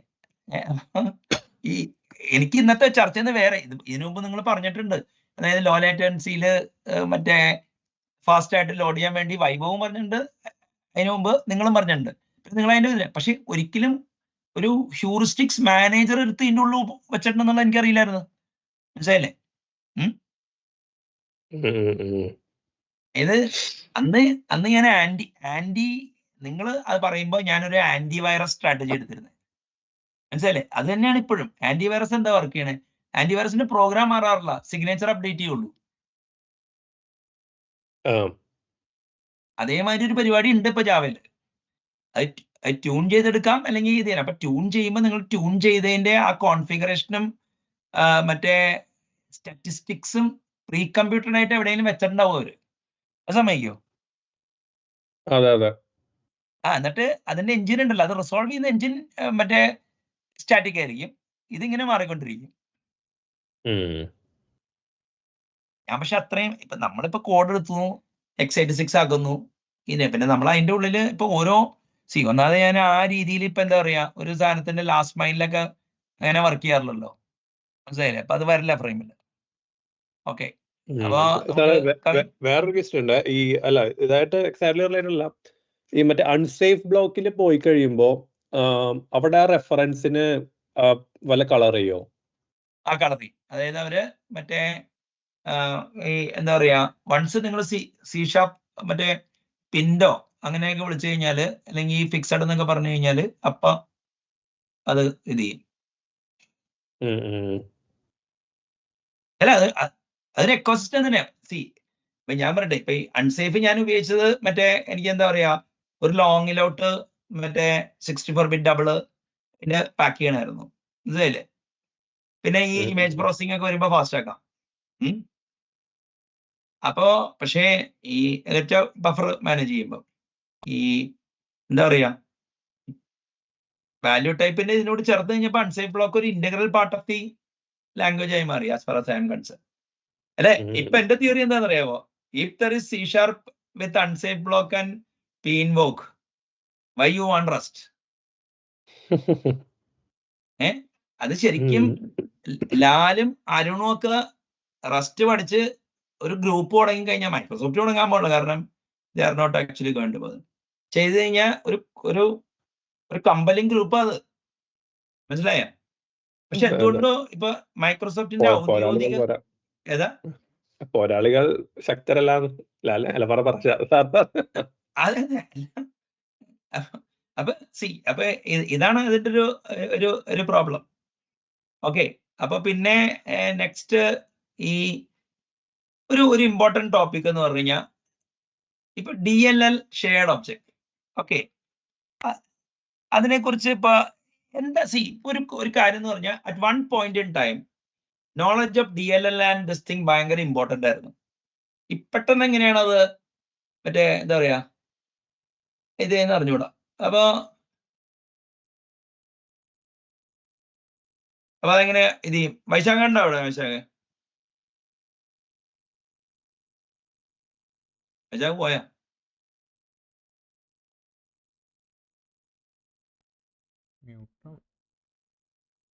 അപ്പൊ ലാലിന്റെ idea of DLL and shared object പറ. നമുക്ക് ഒരു ഡിസ്കഷൻ കൊണ്ട് എക്സ്പ്ലെയിൻ ചെയ്യണമല്ലോ. അല്ല വൈശാഖെ, വെയിറ്റ് കാരണം ലാല് മറ്റേ .NET ആയതുകൊണ്ട് കൂടുതൽ DLL കുറിച്ച് വൈശാഖ പറ. ഉണ്ടോ അവിടെ? എന്താ പറയാ വൈശാഖ്? പറഞ്ഞു. അല്ല, ഞാനേ ലാലിന് .NET ബാക്ക്ഗ്രൗണ്ട് ഉള്ളതുകൊണ്ട് അവിടെ DLL ആയിട്ട് നല്ല ഗുസ്തി പിടിക്കാൻ ചാൻസ് ഉണ്ട്. ഇവിടെ കിട്ടിയ നിങ്ങൾ ലിനക്സ് ബാക്ക്ഗ്രൗണ്ടിൽ ഇരുന്നിട്ട് .SO എന്താണെന്നാണ് നിങ്ങളുടെ അണ്ടർസ്റ്റാൻഡിങ്? .SO ഞാൻ PHP ഈ എക്സ്റ്റൻഷൻസ് ആയിട്ട് യൂസ് ചെയ്യാറുണ്ട്. .SO ഈ ഷെയർഡ് ഒബ്ജക്റ്റ് ആണെന്നാണ്. അപ്പൊ ഷെയർഡ് ഒബ്ജക്റ്റ് എന്ന് പറഞ്ഞാൽ എന്താണ്? അതെനിക്ക് തോന്നുന്നത് അതൊരു എക്സിക്യൂട്ടബിൾ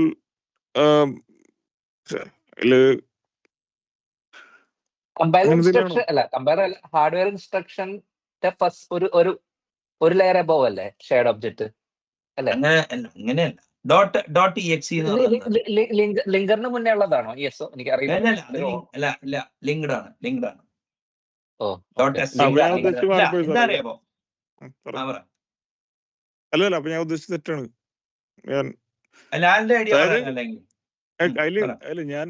അതില് കുറെ ഇൻസ്ട്രക്ഷൻസ് ഉണ്ട്. റീയൂസബിൾ അങ്ങനെയല്ല. ചെയ്യാനും ഈ dot DLN and dot SO നിങ്ങൾ ലിനക്സ് പ്രോഗ്രാമിങ്ങോ വിൻഡോസ് പ്രോഗ്രാമിങ്ങോ ചെയ്താൽ അത് ഫണ്ടമെന്റൽ നോളജ് ആണ്. അപ്പൊ അത് എങ്ങനെ വർക്ക് ചെയ്യണേ എന്നുള്ളത് അറിഞ്ഞു കഴിഞ്ഞാൽ കുറേ കാര്യങ്ങൾ, അല്ലെങ്കിൽ ബിൽഡ് സിസ്റ്റത്തിന്റെയും മറ്റേ അതിന്റെ പുറകിലാണ് സ്വാമ്പഡ് ആവും നമ്മള്. മനസ്സിലായില്ലേ? ഇപ്പൊ JNI വിളിക്കണമെങ്കിലോ പീൻവോക്ക് വിളിക്കണമെങ്കിലോ ഒക്കെ. അപ്പൊ ലാല് പറയാം, ലാലിന്റെ അണ്ടർസ്റ്റാൻഡിങ് എന്താ? DLL സാറേ വിൻഡോസിൽ വേണമെങ്കിൽ ഞാൻ പറയാം. അത് പറയാം. DLL എന്താന്ന് പറയാം. അത് മറ്റേ ഡൈനാമിക് ലിങ്ക് ലൈബ്രറീസ് അല്ലേ DLL എന്ന് അപ്പൊ പറയുന്നത്. DLL-നും അല്ല, അപ്പൊ SO എന്താണ്? അപ്പൊ ഞാൻ പറഞ്ഞില്ലേ ഷെയർഡ് ഒബ്ജക്ട്സ് ആണ്. അത് തന്നെയാണെന്ന്. വിൻഡോസിന്റെ DLL ആണെന്ന് ഷെയർഡ് ഒബ്ജക്ട്. മറ്റേ ലിനക്സ് DLL-ന്റെ പേരാണ് ഷെയർഡ് ഒബ്ജക്ട്. ഓക്കെ. അപ്പൊ ഇത് മറ്റേ സാറ് പറയണേ അതായത് മറ്റേ മെമ്മറിയിലേക്ക് റൺ ടൈമിൽ കയറ്റുന്ന പരിപാടിയാണോ? അതാണോ? അല്ല, അത് റൺ ടൈമിൽ കയറ്റണമെന്നുണ്ട്. ലോഡ് ടൈമിൽ കയറ്റിക്കൂടെ?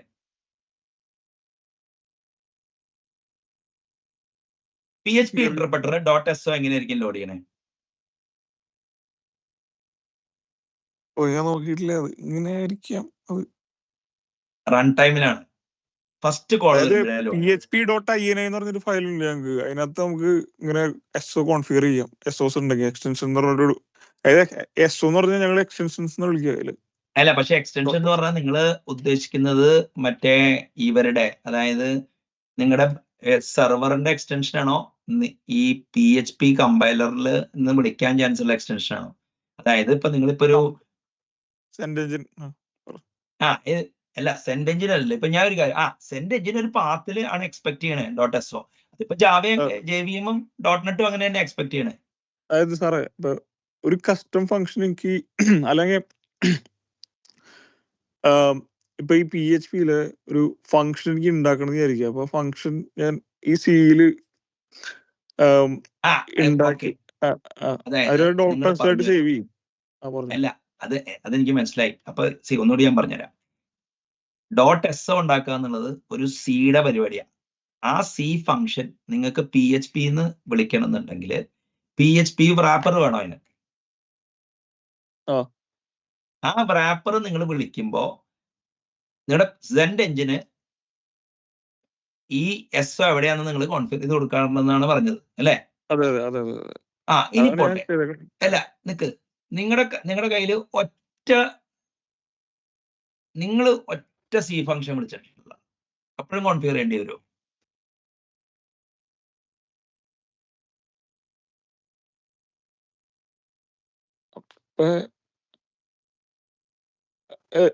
ഞാൻ അല്ലാണ്ട് തന്നെ ഉണ്ടല്ലോ ബിൽറ്റ് അപ്പോഴുണ്ടോ? അല്ല, അത് പക്ഷെ രണ്ട് രീതിയിൽ കോൺഫിഗർ ചെയ്തൂടെ. ഒന്ന്, നിങ്ങളുടെ സ്റ്റാൻഡേർഡ് ലൈബ്രറി വിളിക്കാനുണ്ടാവും. അല്ലാതെ മോസിലയുടെ അല്ലെങ്കിൽ അപ്പാഷയുടെ സെർവറിൽ കോൺഫിഗർ ചെയ്യാം. എക്സ്റ്റൻഷൻസ് ആയിരിക്കും. നിങ്ങളുടെ PHP പോലും അപ്പാഷ സെർവറിന്റെ എക്സ്റ്റൻഷൻ ആയിരിക്കും. ഫാസ്റ്റ് CGI അങ്ങനെ കേട്ടിട്ടില്ലേ? Mod PHP. അപ്പൊ നമ്മൾ one second we are coming. അപ്പൊ .SO എന്ന് പറഞ്ഞു കഴിഞ്ഞാൽ DLL ആണെന്ന് മനസ്സിലായി. അപ്പൊ ഈ .A-യും .SO തമ്മിൽ വ്യത്യാസം എന്താ അറിയാം? .A കണ്ടിട്ടുണ്ടോ? അല്ലെങ്കിൽ .lib വിൻഡോസിൽ കേട്ടിട്ടുണ്ട്. .libന്റെ ലിനക്സ് ഈക്വലന്റ് ആണ് .A. ശ്രീത്ത് .A ഉപയോഗിച്ചിട്ടുണ്ടോ? ചിലപ്പോൾ ഉപയോഗിക്കാമല്ലോ. ഒബ്ജക്റ്റീവ് സിയിലും സ്വിഫ്റ്റിലും ഉപയോഗിക്കാൻ. രണ്ടിലും ഉപയോഗിക്കും, ഞാൻ ഉപയോഗിച്ചിട്ടുണ്ട്. അപ്പൊ .A-യും .SO തമ്മിൽ വ്യത്യാസം എന്താ? രണ്ട് ലൈബ്രറികൾ. റിസോൾവ്ഡ് അല്ലെന്നാണ് എനിക്ക് തോന്നുന്നത്, ലിങ്ക്ഡ് അല്ലാന്ന് തോന്നുന്നത്. Exactly, brilliant answer. അല്ല, that's answer I was expecting. വൈശാഖേ, ശ്രീത്ത് പറഞ്ഞെന്താ വെച്ച് കഴിഞ്ഞാൽ റിസോൾവ്ഡ് ആയിട്ടുള്ള സാധനമായിരിക്കും .SO ഉണ്ടാവുക. കുറെ കളക്ഷൻ ഓഫ് OBJs ആയിരിക്കും .A ഉണ്ടാവുക.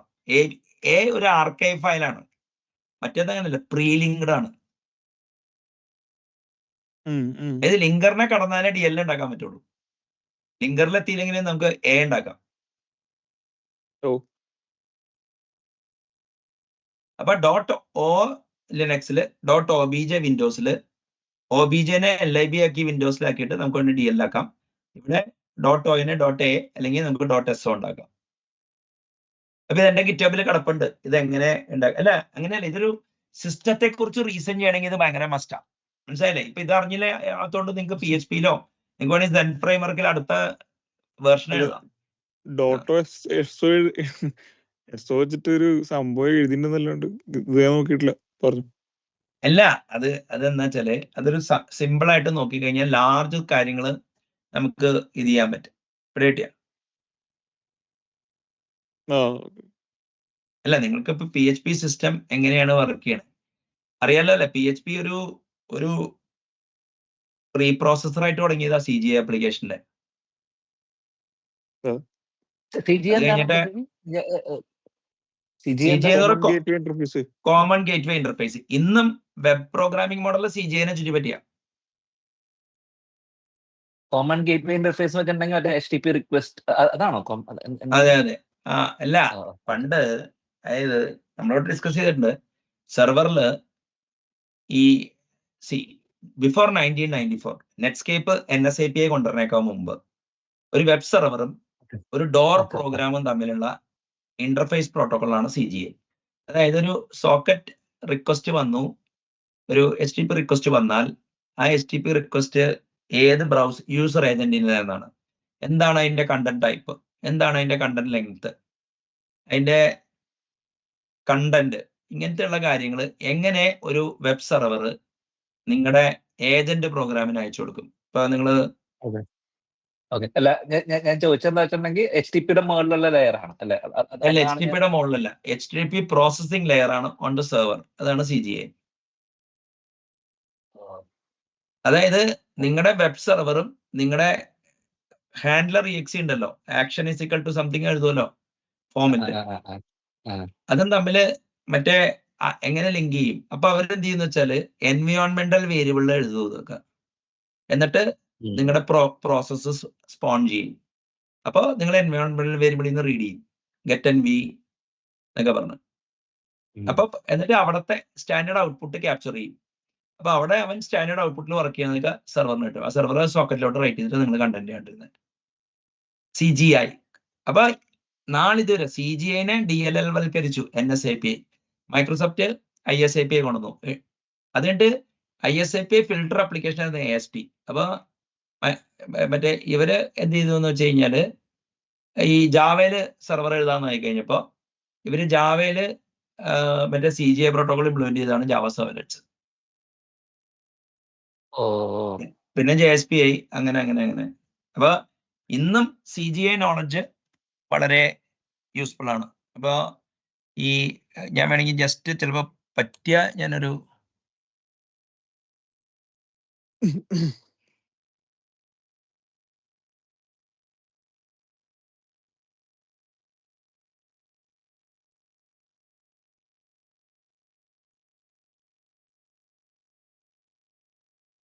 ഇത് ഞാൻ ഇൻവെസ്റ്റഡ് എന്നുള്ള സ്ഥലത്ത് ഇപ്പൊ ബ്രൗസറിനെയും കണ്ടുപിടിക്കുന്ന ഒരു CGI പ്രോഗ്രാം അത് കണ്ടോ?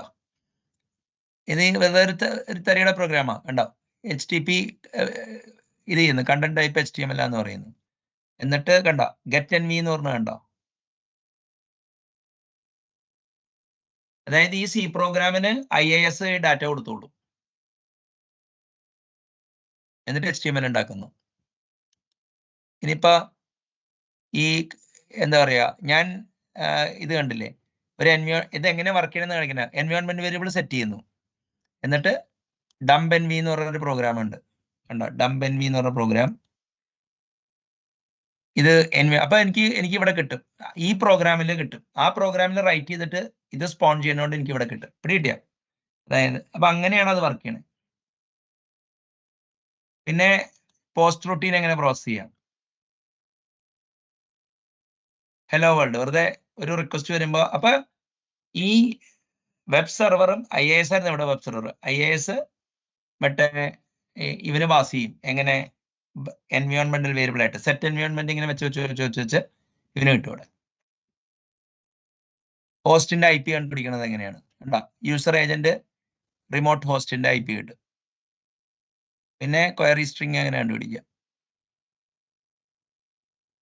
കണ്ട? ഗെറ്റ് NV HTTP കുക്കിയുടെ ഡീറ്റെയിൽസ്,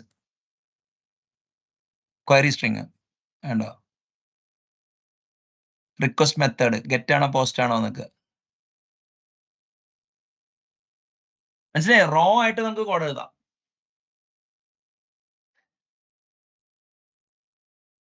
ഇതാണ് അതിന്റെ PPT. ജസ്റ്റ് നോക്കാം കാണിക്കാൻ പറ്റുമെന്ന്.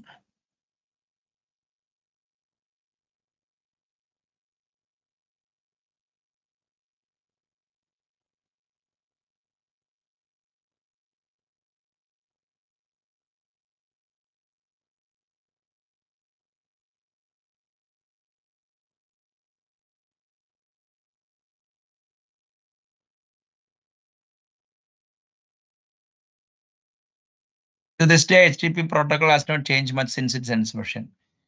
To understand, ഇപ്പോൾ ASP.NET ഡെവലപ്പേഴ്സിന് എന്താണ് നടക്കുന്നത് പറഞ്ഞാൽ how ASP.NET evolved. Understanding session ഇതാണ് അതിന്റെ ഉദ്ദേശം. വേൾഡ് വൈഡ് വെബ് ഉണ്ടായി. ഇങ്ങനെ വെബ് വേഴ്സസ് സ്റ്റാറ്റിക് ആയിരുന്നു. വെബ് എക്സ്റ്റൻഷൻ CGI ഉണ്ട്, common gateway interface. Unix was the dominant platform then. Ability to refer to executables on the server inside the page as link. Environment variables എന്താണ്, എങ്ങനെ environment variable pass ചെയ്യാം, hello world CGI programme എങ്ങനെ എഴുതാം. കണ്ട get env function, get environment variable in VB.NET. Environment variable for getting the browser. ഇത് remote ഹോസ്റ്റിന്റെ details കിട്ടാൻ വേണ്ടി. ഇത് ഗെറ്റ് പോസ്റ്റ് ഒക്കെ എങ്ങനെ, കുക്കീസ് എങ്ങനെയാണ് അത് മാനിപ്പുലേറ്റ് ചെയ്യണത്. പിന്നെ ക്വയറി സ്ട്രിങ് എങ്ങനെ എടുക്കാം, എങ്ങനെയാണ് സെഷന്റെ കോഡും ഉണ്ട്. സെഷൻ എങ്ങനെയാണ്, ഇന്റർസെഷൻ കമ്മ്യൂണിക്കേഷൻ എങ്ങനെയാണ്, ആപ്ലിക്കേഷൻ ഒബ്ജക്റ്റ് എന്താണ്. അപ്പൊ ഇങ്ങനെയാണ് ASP.NET വർക്ക് ചെയ്യണമെന്ന് അറിയാൻ വേണ്ടിയാണ് ഈ സാധനം ഉണ്ടാക്കിയത്. ഒരു നോഡൊക്കെ ഇങ്ങനെ തന്നെ ആയിരിക്കും അല്ലെ, ഒരു നോഡ് JS സെർവർ പിന്നെ ഇങ്ങനെ. അതെ അല്ല, അത് ഞാൻ പറഞ്ഞില്ലേ മിഡിൽ വരെ. അപ്പൊ CGI പ്രോട്ടോകോളിന്റെ പല വേരിയേഷൻസ് ആയി കണ്ടോണ്ടിരിക്കും. ഇനിയിപ്പോ മറ്റേ ഇത് പറഞ്ഞ സ്ഥിതിക്ക് ഇപ്പൊ DL എങ്ങനെ ഉണ്ടാക്കണേന്നുള്ളതിന്റെ കോഡും കൂടി നോക്കാം.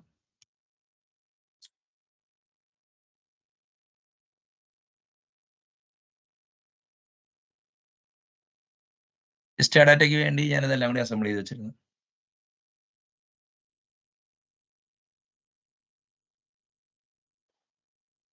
ഫസ്റ്റ് എങ്ങനെ കമ്പൈൽ ചെയ്യണേ എന്നുള്ളത്, അതായത് G++ -O ജോസഫിന് വേണ്ടി എഴുതിയതാ first.cpp. അപ്പൊ ഇത് ഇങ്ങനെ നിങ്ങൾക്ക് ലിനക്സിലോ മാക്കിലോ ചെയ്ത് നോക്കാം. പിന്നെ compiling multiple files into A single executable. ഇത് എന്താ പറയാ, first.cpp second.cpp കൂടി ഇങ്ങനെ കമ്പൈൽ ചെയ്യാം. അതായത് രണ്ട് സെപ്പറേറ്റ്ലി കമ്പൈൽ ചെയ്തിട്ട് ഇത് ഉണ്ടാക്കിയാൽ മതി.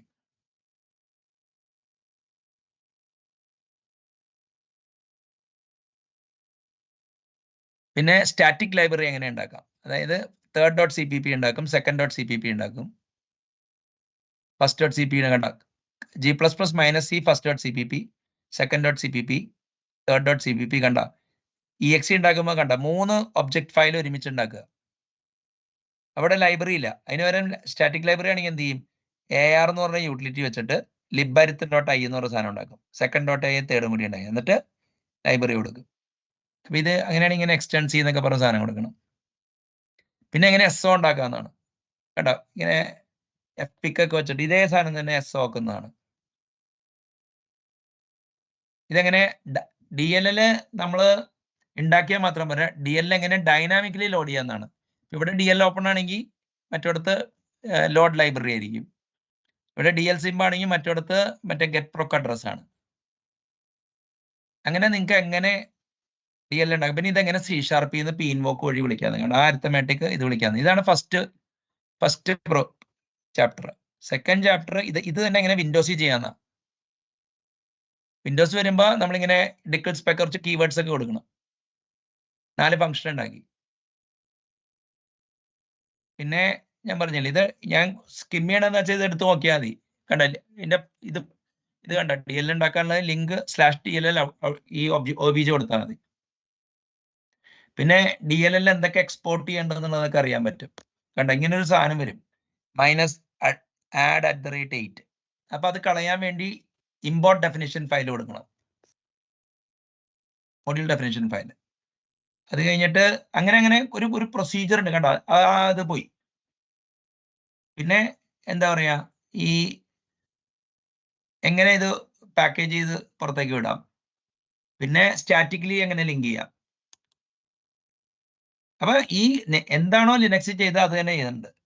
പിന്നെ തേർഡ് ചാപ്റ്റർ എന്ന് പറഞ്ഞു കഴിഞ്ഞാല് ഈ എന്താ പറയാ, ഞാൻ കൊച്ചിൻ യൂണിവേഴ്സിറ്റി റീബൂട്ട് മാഗസിനിൽ എഴുതിയ ഒരു ആർട്ടിക്കിളാണ്, എങ്ങനെ വിൻഡോസ് ലിനക്സ് മാക്കിൽ സെയിം കോഡ് ബേസ് വെച്ചിട്ട് ഹെഡേഴ്സ് ഒക്കെ വെച്ചിട്ട് ചെയ്യാന്നുള്ളതാണ്. ഞാൻ കണ്ടില്ല ഇപ്പൊ ലിനക്സിലാവുമ്പോ ഈ അല്ല വിൻഡോസിൽ ലോഡ് ലൈബ്രറി ആണ്, അതേ സാധനം തന്നെ ലോഡ് DL ലിനക്സിൽ വരുമ്പോൾ DL ഓപ്പൺ ആവും. ഇവിടെ ഗെറ്റ് കണ്ട അങ്ങനെ ഇതെല്ലാം കൂടി ഇങ്ങനെ ഒരു കോമൺ ഇത് കമ്പൈൽ ചെയ്യണത്, മാക്കിൽ വരെ കമ്പൈൽ ചെയ്യണതുണ്ട്. പിന്നെ ചാപ്റ്റർ 4 ഒരു ബുക്ക് ഉണ്ട് എങ്ങനെ ഈ പ്രോഗ്രാം ഇതാക്കാന്നുള്ളത്. 5 ഒരു ക്രോസ് പ്ലാറ്റ്ഫോം സോക്കറ്റ് പ്രോഗ്രാം ഉണ്ട്. അപ്പൊ ഈ പ്രോഗ്രാമാണ് പിൽക്കാലത്ത് ചിസ്റ്റാഡാറ്റയുടെ പ്രോക്സിയായി മാറിയത്. അപ്പൊ C++ പഠിക്കാനൊരു ആഹ്വാനമല്ല, DLL എന്താന്ന് പഠിക്കാനും CG എന്താന്നൊക്കെ അറിഞ്ഞു കഴിഞ്ഞാൽ വളരെ ബെനിഫിഷ്യൽ ആയിരിക്കും. അതാണ് ആ ഒരു എന്താ പറയാ അതിന്റെ ഗെയിം. അപ്പൊ ഈ എന്താ പറയാ മൈക്രോസോഫ്റ്റ് ഒരു ഫീച്ചർ കൊണ്ടു ഡിലേ ലോഡ് എന്ന് പറഞ്ഞിട്ട്, അതായത് നിങ്ങൾ സ്റ്റാറ്റിക്കലി ലിങ്ക് ചെയ്യും, പക്ഷേ ഫസ്റ്റ് കോൾ വരുമ്പോഴേ ലോഡ് ചെയ്യുള്ളൂ. അത് വിഷ്വൽ C++6 കൊണ്ടതാ. അപ്പൊ നമുക്ക് DL വേണമെങ്കിൽ ലോഡ് ടൈമിൽ ലോഡ് ചെയ്യാം, അല്ലെങ്കിൽ റൺ ടൈമിൽ ലോഡ് ചെയ്യാം. അപ്പൊ അതാണ് അതിന്റെ ഗെയിം. പിന്നെ ജാവയിൽ ഇപ്പൊ ഒരു ജാവയിൽ JNI ഇപ്പൊ ഒരു അഡാപ്റ്റർ അപ്രോച്ച് വെച്ച് നടക്കണേ. പക്ഷെ ജാവയിൽ ഒരു പുതിയ ഫീച്ചർ വരുന്നുണ്ട്, ഫോറിൻ ഫംഗ്ഷൻ ഇന്റർഫേസ്. നിങ്ങൾക്ക് ജാവയിൽ ഇരുന്നുകൊണ്ട് തന്നെ C++ സ്റ്റൈൽ ബഫറും യൂണിയനും ഒക്കെ ഉണ്ടാക്കാം. അപ്പൊ അവര് അത് കറക്റ്റ് ആയിട്ട് മറ്റേ DLL ഫീഡ് ചെയ്തോളൂ. അപ്പൊ നിങ്ങൾക്ക് DLL സിഗ്നേച്ചർ അറിഞ്ഞാൽ മതി. അപ്പോൾ it is going to be much more faster than JNI. പക്ഷെ ഞാനിപ്പോഴും ഒരു JNI അപ്രോച്ച് തന്നെ പ്രിഫർ ചെയ്യുന്ന ആളാണ്. കാരണം എന്ന് വെച്ച് കഴിഞ്ഞാൽ സെഗ്രിഗേഷൻ ഉണ്ട്, അങ്ങനത്തെ കുറെ കാര്യങ്ങളുണ്ട്. അതായത് ഇനിയിപ്പോ ഫ്യൂച്ചറിൽ ജാവയിൽ ഏതൊക്കെ ലൈബ്രറി ലിങ്ക് ചെയ്തിട്ടുണ്ടെന്ന് പോലും തന്നെ അറിയാൻ പറ്റണമെന്നില്ല. എല്ലാവരും അഡ്വോക്കായിട്ട് ചെയ്യും.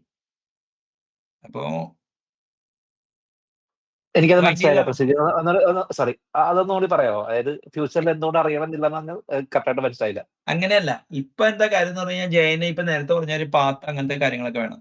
ഇപ്പൊ അവർക്ക് വേണമെങ്കിൽ സിസ്റ്റത്തിലുള്ള ഏത് ലൈബ്രറിയും ലോഡ് ചെയ്യാം. എനിക്ക് മനസ്സിലായില്ല.